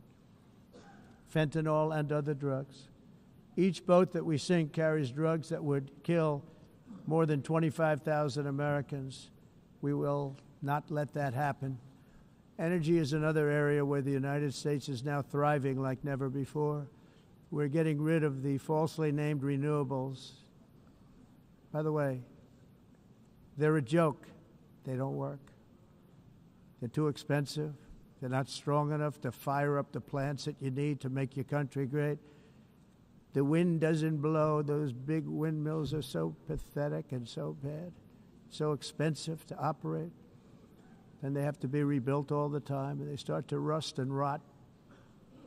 Most expensive energy ever conceived, and it's actually energy. You're supposed to make money with energy, not lose money. You lose money, the governments have to subsidize. You can't put them out without massive subsidies. And most of them are built in China, and I give China a lot of credit. They build them, but they have very few wind farms. So why is it that they build them and they send them all over the world, but they barely use them? You know what they use? Coal. They use gas. They use almost anything, but they don't like wind. But they sure as hell like selling the windmills. Europe, on the other hand, has a long way to go, with many countries being on the brink of destruction because of the green energy agenda. And I give a lot of credit to Germany. Germany was being led down a very sick path, both on immigration, by the way, and on energy. They were going green, and they were going bankrupt.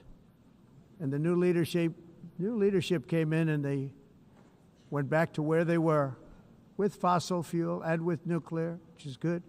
It's now safe, and you can do it properly.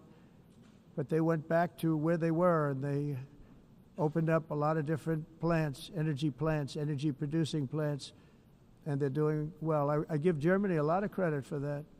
They've said this is a disaster, what's happening. They were going all green. All green is all bankrupt. That's what it represents. And it's not politically correct. I'll be very badly criticized for saying it, but I'm here to tell the truth. I don't care. It doesn't matter to me. I'm in New York City. I'm feeling a lot safer. Crime, we're getting crime down. And by the way, speaking of crime, Washington, D.C. was the crime capital of America. Now it's after 12 days, it's a totally safe city. Everyone's going out to dinner. They're going out to restaurants. Your wife can walk down the middle of the street with or without you. Nothing's going to happen. My people have done a fantastic job. And yes, I called in the National Guard, and the National Guard took care of business. And they weren't politically correct, but they took care of business. We got 1,700 career criminals out, brought them back to where they came from, the countries where they came from, or put them in jails. Washington, D.C. is now a totally safe city again, and I welcome you to come. In fact, we'll have dinner together at a local restaurant, and we'll be able to walk. We don't have to go by an armor-plated vehicle. We'll walk right over there from the White House. They've given up their powerful edge, a lot of the countries that we're talking about, in oil and gas, such as essentially closing the great North Sea oil. Oh, the North Sea, I know it so well. Aberdeen was the oil capital of Europe, and there's tremendous oil that hasn't been found in the North Sea. Tremendous oil. And I was with the Prime Minister I respect and like a lot, and I said, you're sitting with the greatest asset. They essentially closed it by making it so highly taxed that no developer, no oil company can go there. They have tremendous oil left, and more importantly, they have tremendous oil that hasn't even been found yet. And what a tremendous asset for the United Kingdom. And I hope the Prime Minister is listening, because I told it to him 3 days in a row. That's all he heard. North Sea oil, North Sea, because I want to see them do well. I want to stop seeing them ruining that beautiful Scottish and English countryside with windmills and massive solar panels that go 7 miles by 7 miles, taking away farmland. But we're not letting this happen in America. In 1982, the executive director of the United Nations Environmental Program predicted that by the year 2000, climate change would cause a global catastrophe. He said that it will be irreversible, as any nuclear holocaust would be. This is what they said at the United Nations. What happened? Here we are. Another UN official stated in 1989 that within a decade, entire nations could be wiped off the map by global warming. Not happening. You know, it used to be global cooling. If you look back years ago in the 1920s and the 1930s, they said, global cooling will kill the world. We have to do something. Then they said global warming will kill the world. But then it started getting cooler. So now they could just call it climate change, because that way they can't miss. It's climate change. Because if it goes higher or lower, whatever the hell happens, there's climate change. It's the greatest con job ever perpetrated on the world, in my opinion. Climate change, no matter what happens, you're involved in that. No more global warming, no more global cooling. All of these predictions made by the United Nations and many others, often for bad reasons, were wrong. They were made by stupid people that have cost their countries fortunes and given those same countries no chance for success. If you don't get away from this green scam, your country is going to fail. And I'm really good at predicting things, you know. They actually said during the campaign they had a hat, the best-selling hat. Trump was right about everything. And I don't say that in a braggadocious way, but it's true. I've been right about everything. And I'm telling you that if you don't get away from the green energy scam, your country is going to fail. And if you don't stop people that you've never seen before, that you have nothing in common with, your country is going to fail. I'm the President of the United States, but I worry about Europe. I love Europe. I love the people of Europe. And I hate to see it being devastated by energy and immigration. This double-tailed monster destroys everything in its wake, and they cannot let that happen any longer. You're doing it because you want to be nice. You want to be politically correct, and you're destroying your heritage. They must take control strongly and immediately of the unmitigated immigration disaster and the fake energy catastrophe before it's too late. The carbon footprint is a hoax made up by people with evil intentions, and they're heading down a path of total destruction. You know, the carbon footprint, it was a big, big thing a few years ago. I remember hearing about the carbon footprint, and then President Obama would get into Air Force One, a massive Boeing 747, and not a new one, an old one with old engines that spew everything into the atmosphere. He'd talk about the carbon footprint, we must do so. Then he'd get in and he'd fly from Washington to Hawaii to play a round of golf. And then he'd get back onto that big, beautiful plane and he'd fly back and he'd talk about, again, global warming and the carbon footprint. It's a con job. At extreme cost and expense, Europe reduced its own carbon footprint by 37%. Think of that. Congratulations, Europe. Great job. You cost yourself a lot of jobs, a lot of factories closed, but you reduced the carbon footprint by 37%. However, for all of that sacrifice and much more, it's been totally wiped out and then some by a global increase of 54%. Much of it coming from China and other countries that are thriving around China, which now produces more CO2 than all the other developed nations in the world. So all of these countries are working so hard on the carbon footprint, which is nonsense, by the way. It's nonsense. You know, it's interesting. In the United States, we have still radicalized environmentalists, and they want the factories to stop. Everything should stop. No more cows. We don't want cows anymore. I guess they want to kill all the cows. They want to do things that are just unbelievable, and you have it too. But, you know, we have a border, strong, and we have a shape, and that shape doesn't just go straight up. That shape is amorphous when it comes to the atmosphere. And if we had the most clean air, and I think we do, we have very clean air. We have the cleanest air we've had in many, many years. But the problem is that other countries, like China, which has air that's a little bit rough, it blows. And no matter what you're doing down here, the air up here tends to get very dirty because it comes in from other countries where their air isn't so clean. And the environmentalists refuse to acknowledge that. Same thing with garbage. In Asia, they dump much of their garbage right into the ocean. And over about a 1 week and 2 week journey, it flows right past Los Angeles. You've seen it. Massive amounts of garbage, almost too much to do anything about, flowing past Los Angeles, past San Francisco, and then somebody will get in trouble because he dropped a cigarette on the beach. The whole thing is crazy. The primary effect of these brutal green energy policies has not been to help the environment, but to redistribute manufacturing and industrial activity from developed countries that follow the insane rules that are put down to polluting countries that break the rules and are making a fortune. They're making a fortune. European electricity bills are now 4 to 5 times more expensive than those in China, and 2 to 3 times higher than the United States. And our bills are coming way down. You probably see that our gasoline prices are way down. You know, we have an expression, drill. Nós reduzimos os custos de energia porque nós faremos, como a expressão, vamos fazer tudo isso, reduzir os custos de energia, e os custos diminuíram nos Estados Unidos. Common to see one. Por exemplo, se você olhar nos países em faturas de energia, nós não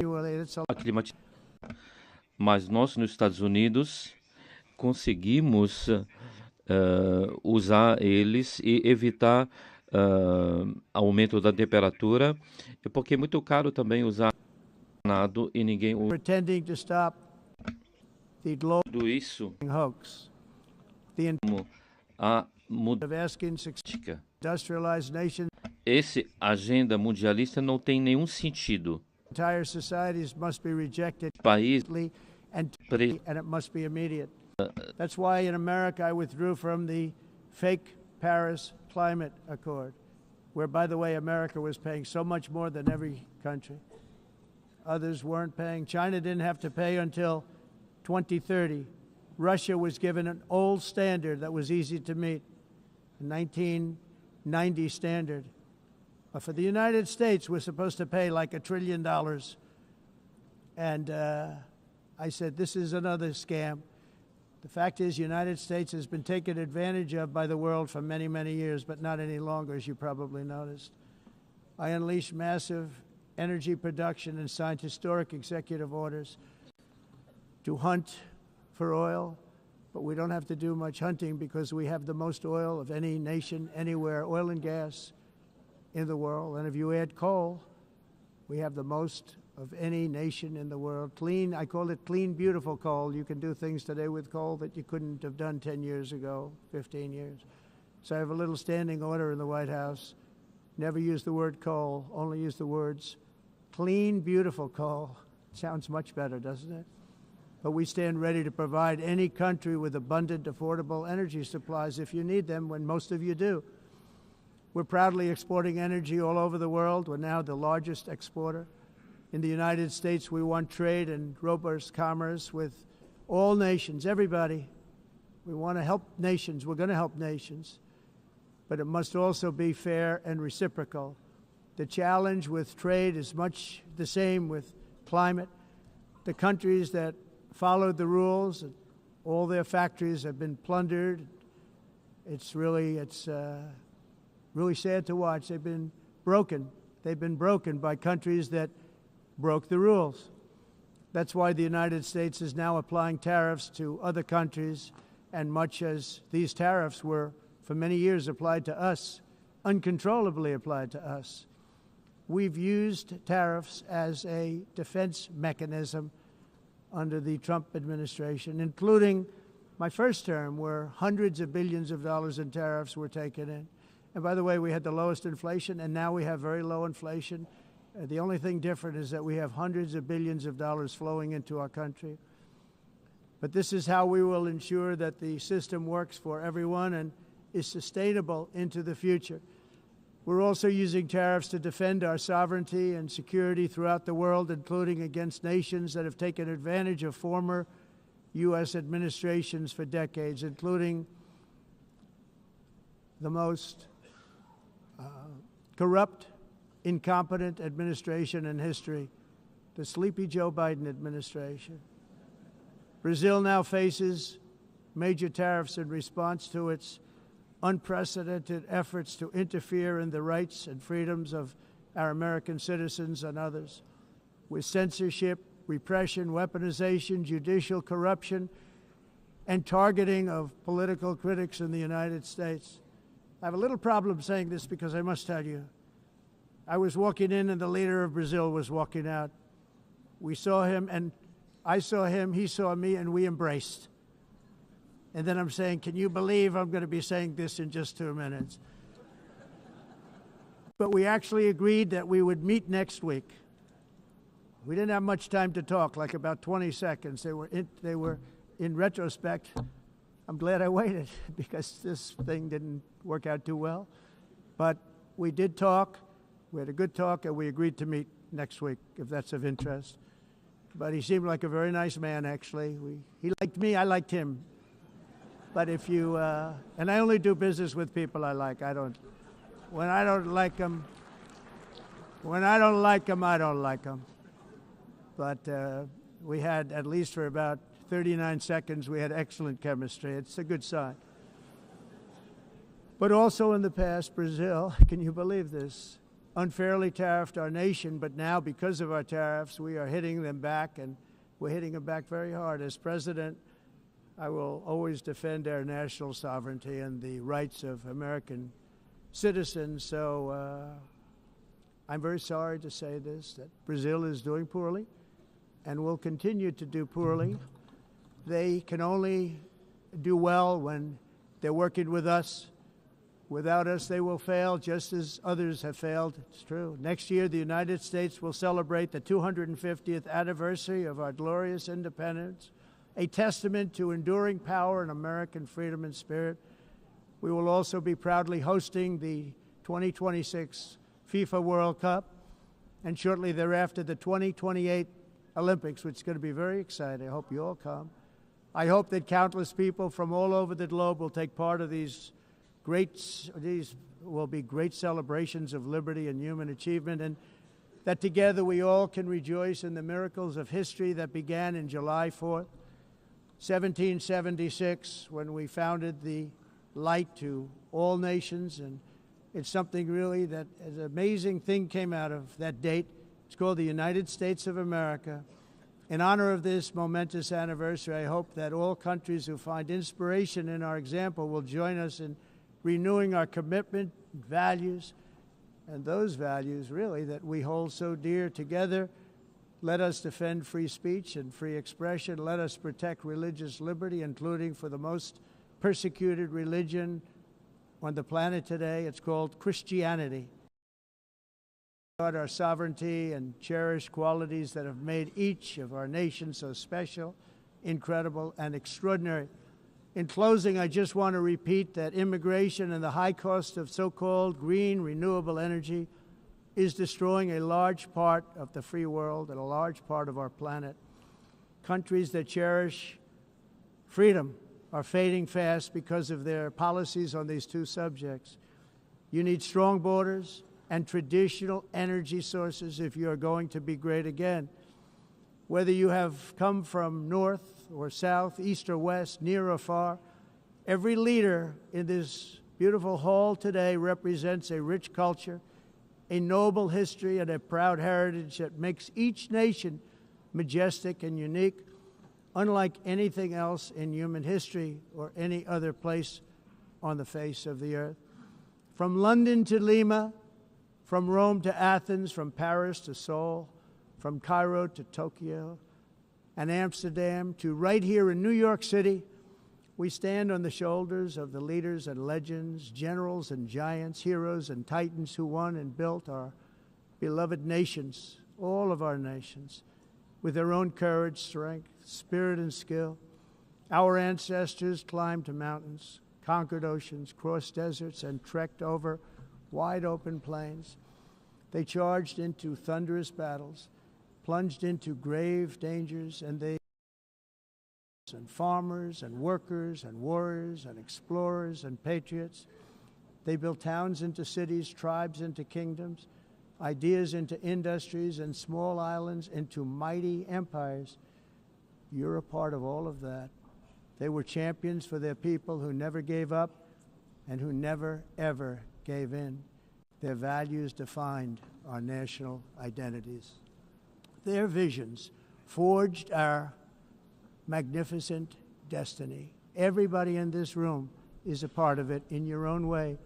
Each of us inherits the deeds and the myths, the triumphs, the legacies of our own heroes and founders who so bravely showed us the way. Our ancestors gave everything for homelands that they defended with pride, with sweat, with blood, with life, and with death. Now the righteous task of protecting the nations that they built belongs to each and every one of us. So together let us uphold our sacred duty to our people and to our citizens. Let us protect their borders, ensure their safety, preserve their cultures, treasure, and traditions, and fight for their precious dreams and their cherished freedoms. And in friendship and really a beautiful vision, let us all work together to build a bright, beautiful planet, a planet that we all share, a planet of peace and a world that is richer, better, and more beautiful than ever before. That can happen. It will happen. It will happen, and I hope it can happen and start right now, right at this moment.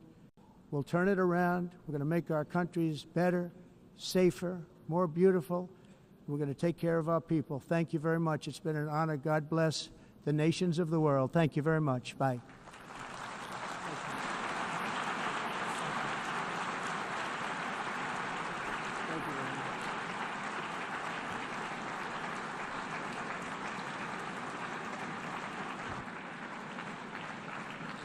On behalf of the Assembly, I wish to thank the President of the United States,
Please be seated.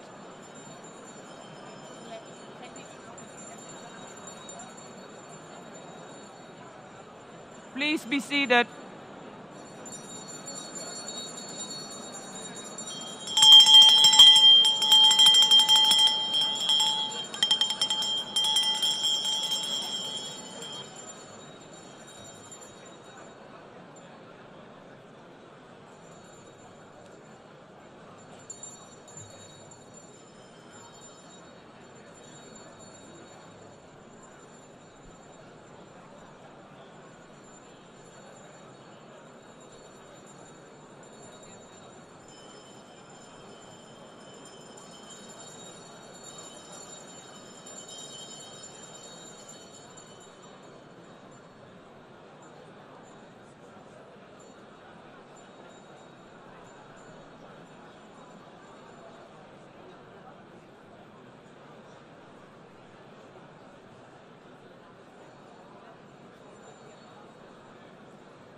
Excellencies, could you please take your seats in due respect to the next speakers? The second row, could you please take your seat right now?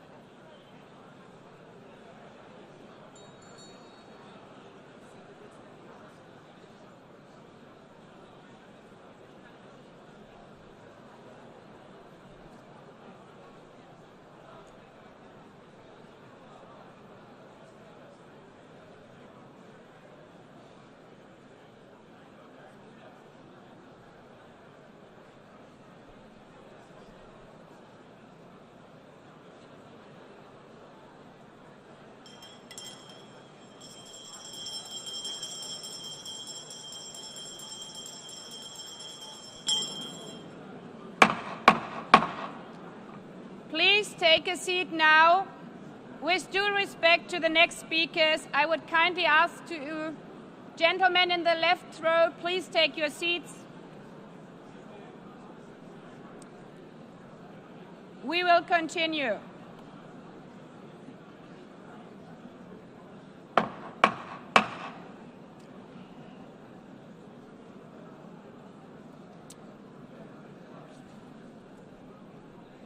Excellencies, as we are receiving queries, I would like to assure you that don't worry, the UN teleprompters are working perfectly. And by this technical note, I would like to call on the next speaker. The Assembly will hear an address by His Excellency Prabowo Subianto, President of the Republic of Indonesia. I request protocol to escort His Excellency and invite him to address the Assembly.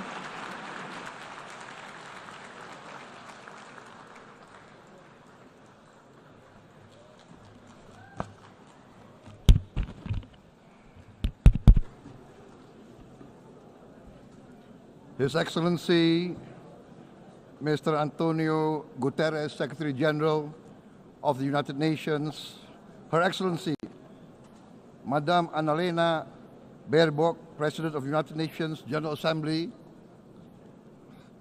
His Excellency Mr. Moses Abelian, Under-Secretary-General for General Assembly and Management, Excellencies, Heads of States, Heads of Governments, distinguished delegates, ladies and gentlemen. It is indeed a great honor for me to stand in this august General Assembly Hall among leaders and representatives who represent almost all of humanity. We differ in race, religion, and nationality, yet we gather together today as one human family. We are here first and foremost as fellow human beings, each created equal, endowed with unalienable rights to life, liberty, and the pursuit of happiness. The words of the United Nations Declaration of Independence have inspired democratic movements across continents, including the French Revolution, the Russian Revolution, the Mexican Revolution, the Chinese Revolution, and Indonesia's own struggle and journey to freedom. It also gave birth to the Universal Declaration of Human Rights, adopted by the United Nations in 1948. All men are created equal was the creed that opened the way to unprecedented global prosperity and dignity. And yet, in our own era of scientific and technological triumphs, an era capable of ending hunger, poverty, and environmental ruin, we also continue to face today grave dangers, challenges, and uncertainties. Human folly, fueled by fear, racism, hatred, oppression, and apartheid, threatens our common future. My country knows this pain. For centuries, Indonesians lived under colonial domination, oppression, and slavery. We were treated less than dogs in our own homeland. We Indonesians know what it means to be denied justice and what it means to live in apartheid, to live in poverty, and to be denied equal opportunity. We also knew what solidarity can do in our struggle for independence, in our fight to overcome hunger, disease, and poverty. The United Nations stood with Indonesia and gave us vital assistance. Decisions made here based on human solidarity by the Security Council and this Assembly gave Indonesia independence, international legitimacy, opened doors, and supported our early development through the efforts of the United Nations Children Fund, the United Nations Food and Agriculture Organization, the FAO, the World Health Organization, and many, many other United Nations institutions. And because of that, Indonesia today stands on the cusp of shared prosperity and greater equality and dignity. Madam President, Excellencies, our world today is driven by conflict, injustice, and deepening uncertainty. Every day we witness suffering, genocide, and blatant disregard for international law and human decency. In the face of these challenges, we must not give up. As the United Nations Secretary-General said, we cannot give up. We cannot surrender our hopes or our ideals. We must draw closer, not drift apart. Together we must strive to achieve our hopes, our dreams. The United Nations was born from the ashes of the Second World War that claimed scores of millions of lives. It was created to secure peace, security, justice, and freedom for all. We remain committed to internationalism, to multilateralism, and to every effort that strengthens this great institution. Today, Indonesia is nearer than ever before to meeting the sustainable development goals of ending extreme poverty and hunger. Because years ago, this very chamber chose to listen and uphold social and economic justice, we will never forget. And today, we must never be silent while Palestinians are denied that same justice and legitimacy in this very hall. Excellencies, Thucydides warned, the strong do what they can, the weak suffer what they must. We must reject this doctrine. The United Nations exist to reject this doctrine. We must stand for all, the strong and the weak. Might cannot be right. Right must be right. Indonesia today is one of the largest contributors to United Peacekeeping Forces. We believe in the United Nations. We will continue to serve where peace needs guardians, not with just words, but with boots on the ground.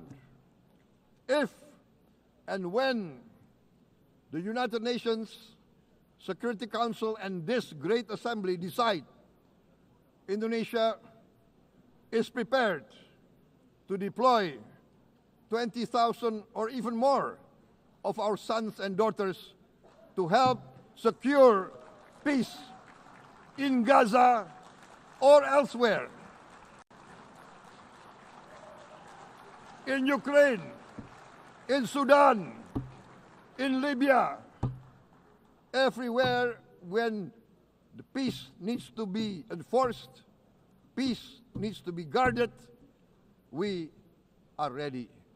We will take our share of the burden, not only with our sons and daughters, we are also willing to contribute financially to support the great mission to achieve peace by the United Nations. Madam President, Excellencies, I propose to this Assembly a message of hope and optimism, grounded in action and execution. Today, we heard the speech of Madam President, the President of the United Nations General Assembly. Yes, it is true what she said. Without the International Civil Aviation Organization, will we be here today? Will we sit in this great hall? Without the United Nations, we cannot be safe. No country can feel secure. We need the United Nations, and Indonesia will continue to support the United Nations, even though we still struggle, but we know the world needs a strong United Nations. The world's population is growing. Our planet is under strain. Food, energy, and water insecurity haunt many nations. We choose to answer these challenges directly at home and to help abroad wherever we can. This year, Indonesia recorded the highest rice production and grain reserves in our history. We are now self-sufficient in rice, and we are starting now to export rice to other nations in need, including providing rice for Palestine. We are building resilient food supply chains, strengthening farmer productivity, investing in climate-smart agriculture to ensure food security for our children and for the children of the world. We are confident in a few years' time, Indonesia will be the granary of the world. As the world's largest island state, we testify before you that we are already experiencing the direct consequences of climate change, particularly the threat of rising sea levels. The sea level on the north coast of our capital city is increasing by 5 centimeters every year. Can you imagine in 10 years? Can you imagine in 20 years? For this, we are forced to build a giant seawall, 480 kilometers in length. It will take us maybe 20 years, but we have no choice. We have to start now. Therefore, we choose to confront climate change not by slogans, but by immediate steps. We are committed to meeting our 2015 Paris Agreement obligations. We aim to achieve net zero emission by 2060, and we are very confident we can achieve net zero emission much earlier. We aim to reforest more than 12 million hectares of degraded forest, to reduce forest degradation, to empower local communities with quality green jobs for the future. Indonesia is shifting decisively from fossil fuel-based development towards renewable-based development. From next year, most of our additional power generation capacity will come from renewables. Our goal is clear: to lift all of our citizens out of poverty and make Indonesia a hub for solutions to food, energy, and water security.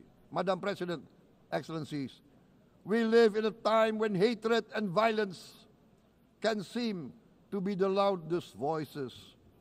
But beneath this loud noise lies a quieter truth, that every person longs to be safe, to be respected, to be loved, and to leave a better world to their children. Our children are watching. They are learning leadership not from textbook, but from our choices. Today, still, a catastrophic situation in Gaza is unfolding before our eyes. At this very moment, the innocent are crying for help, are crying to be saved. Who will save them? Who will save the innocent? Who will save the old and women? Millions are facing danger at this very moment. As we sit here, they are facing trauma. They are facing irreparable damage to their bodies. They are dying of starvation. Can we remain silent? Will there be no answer to their screams? Will we teach them that the human family can rise to the challenge? Madam President, we must act now. Many speakers have said that. We must stand for a multilateral order where peace, prosperity, and progress are not the privilege of a few, but the right of all. With a strong United Nations, we can build a world where the weak do not suffer what they must, but live the justice that they deserve. Let us continue humanity's great journey of ideals, the selfless aspirations that created the United Nations. Let us use science to uplift, not use science to destroy. Let rising nations help others to lift themselves.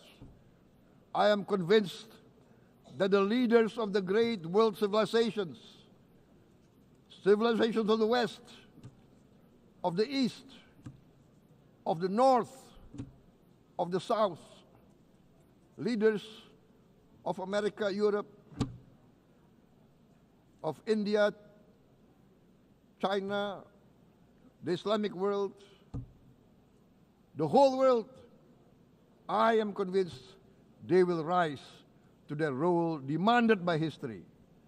We are all hopeful that the leaders of the world will show great statesmanship, great wisdom, restraint, humility, overcome hate, overcome suspicion. Madam President, distinguished delegates, we are greatly heartened by the events of the last few days, where significant leading countries of the world have chosen to side with history, to choose the right side of history, the path of the moral high ground, the path of rectitude, the path of justice, the path of humanity, to shun hatred, to overcome suspicion, and to avoid the use of violence. The use of violence will beget violence. No one country can bully the whole community of the human family.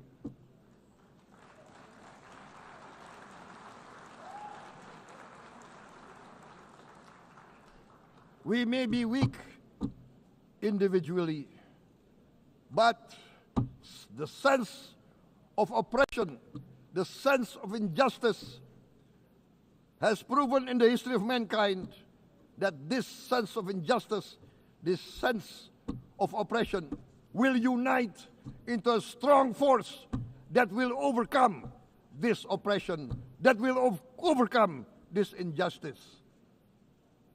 To close, I would like to reiterate again Indonesia's complete support for the two-state solution in Palestine.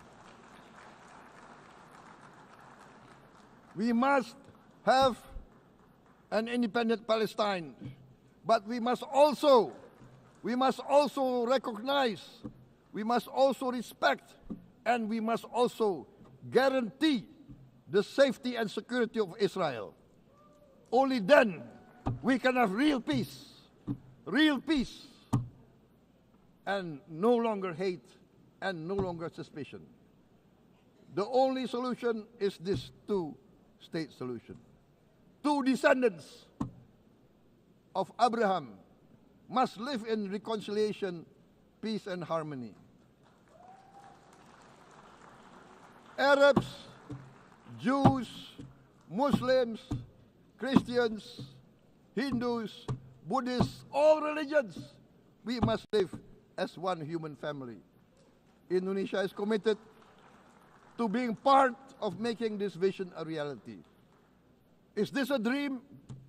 Maybe, but this is the beautiful dream that we must work together towards. Let us work towards this noble goal. Let us continue humanity's journey of hope, a journey started by our forefathers, a journey that we must complete. Thank you. Wassalamualaikum warahmatullahi wabarakatuh.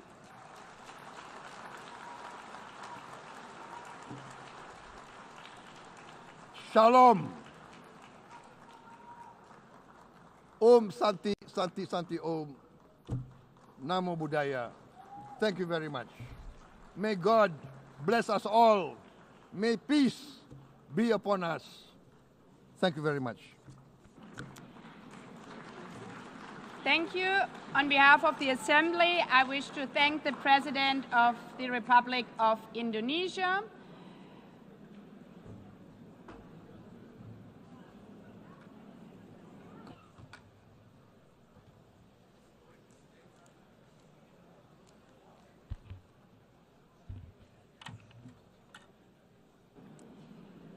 The Assembly will hear an address by His Excellency Recep Tayyip Erdogan, President of the Republic of Turkey. I request protocol to escort His Excellency and invite him to address the Assembly.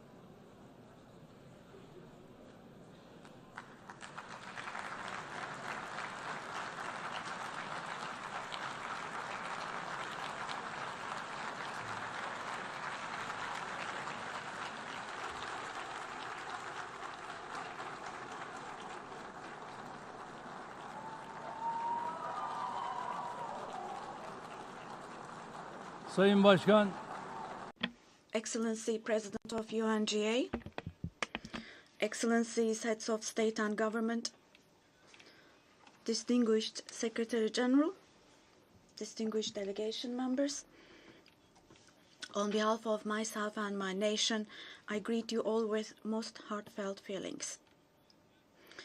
I wish for the 80th United Nations General Assembly to bring blessings to all humanity. I am deeply honored to address you once again from this podium, which represents the collective conscience of humanity. I congratulate Mr. Young, who has completed his term as President of the General Assembly, and I wish success to Ms. Baerbock, who has taken over this position. At the outset of my speech, I would like to first express my regret at the absence today of the President of the State of Palestine, Mahmoud Abbas, at a time when Palestine is being recognized by an increasing number of countries. Today, we stand here on this podium. I stand here on this podium alongside my 86 million citizens, also for our Palestinian brothers and sisters whose voices are being silenced. I'd like to thank all the countries who announced that they recognize the state of Palestine, and I call on all the other countries who have not done so yet to do so, to recognize the state of Palestine as soon as possible. Esteemed President, distinguished members, the United Nations Charter was signed in San Francisco 8 years ago, and it entered into force on October the 24th, 1945. I would like to recall here again the first words of the first article of the UN Charter. Quote, "The purpose of the United Nations is to maintain international peace and security," unquote.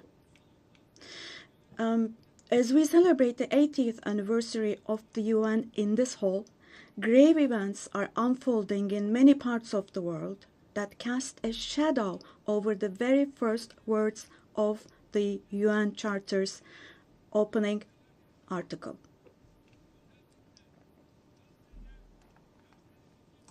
Particularly in Gaza, right before our very eyes, genocide has been going on for over 700 days now.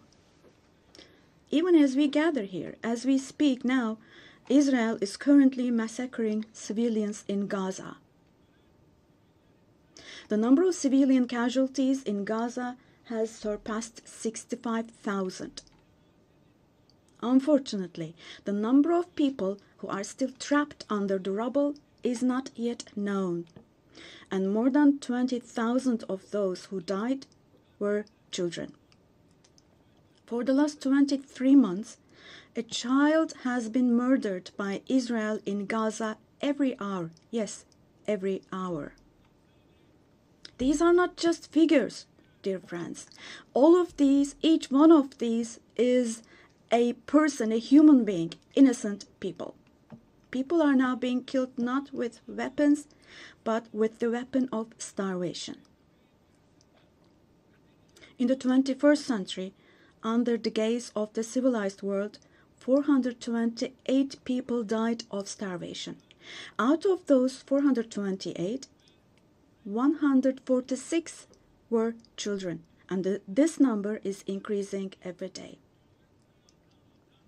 Now, I will show you a photo, which is a picture from daily life in Gaza. The first photo, as you see, these are people. These are women with these cups that they are holding in their hands, cups and buckets. Just feel your conscience and answer the following question. Can we possibly have a reasonable reason for this brutality in 2025? But this shameful picture in Gaza has been unfolding and is being repeated every day for 23 months now. And there are 2.5 million Gazans who live in 365 square kilometers. And every day what happens is they are being dragged from one place to another. The healthcare infrastructure of Gaza is completely collapsed. Doctors have been killed or they have disappeared while under custody. Ambulances have been hit. Hospitals targeted and destroyed. Treatment is not possible. Surgery is not possible. It's not possible to find medications. Now, dear friends, now as Tayyip Erdogan, with a heavy heart, with my heart bleeding here, I'm telling you, innocent little ones, just 2 or 3 years old, without hands, arms, or legs, have become, unfortunately, a common sight to see in Gaza.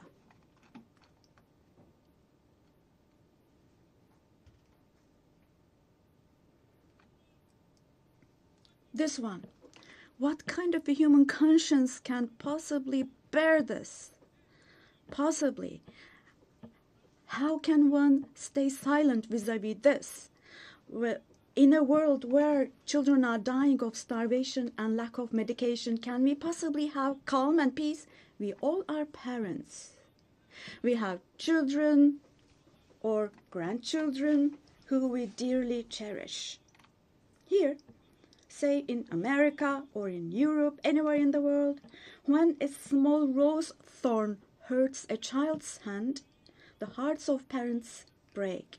But in Gaza, children's hands, arms, and legs are being amputated without anesthesia. Now, I'm extremely sorry to say, but this represents the lowest point of humanity. Human history has not witnessed such bloodshed within the last century. All of this is happening before our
sometimes so behind it, because I think the potential for peace for this institution is so great. So I just want to thank you for treating us so warmly. We very much appreciate being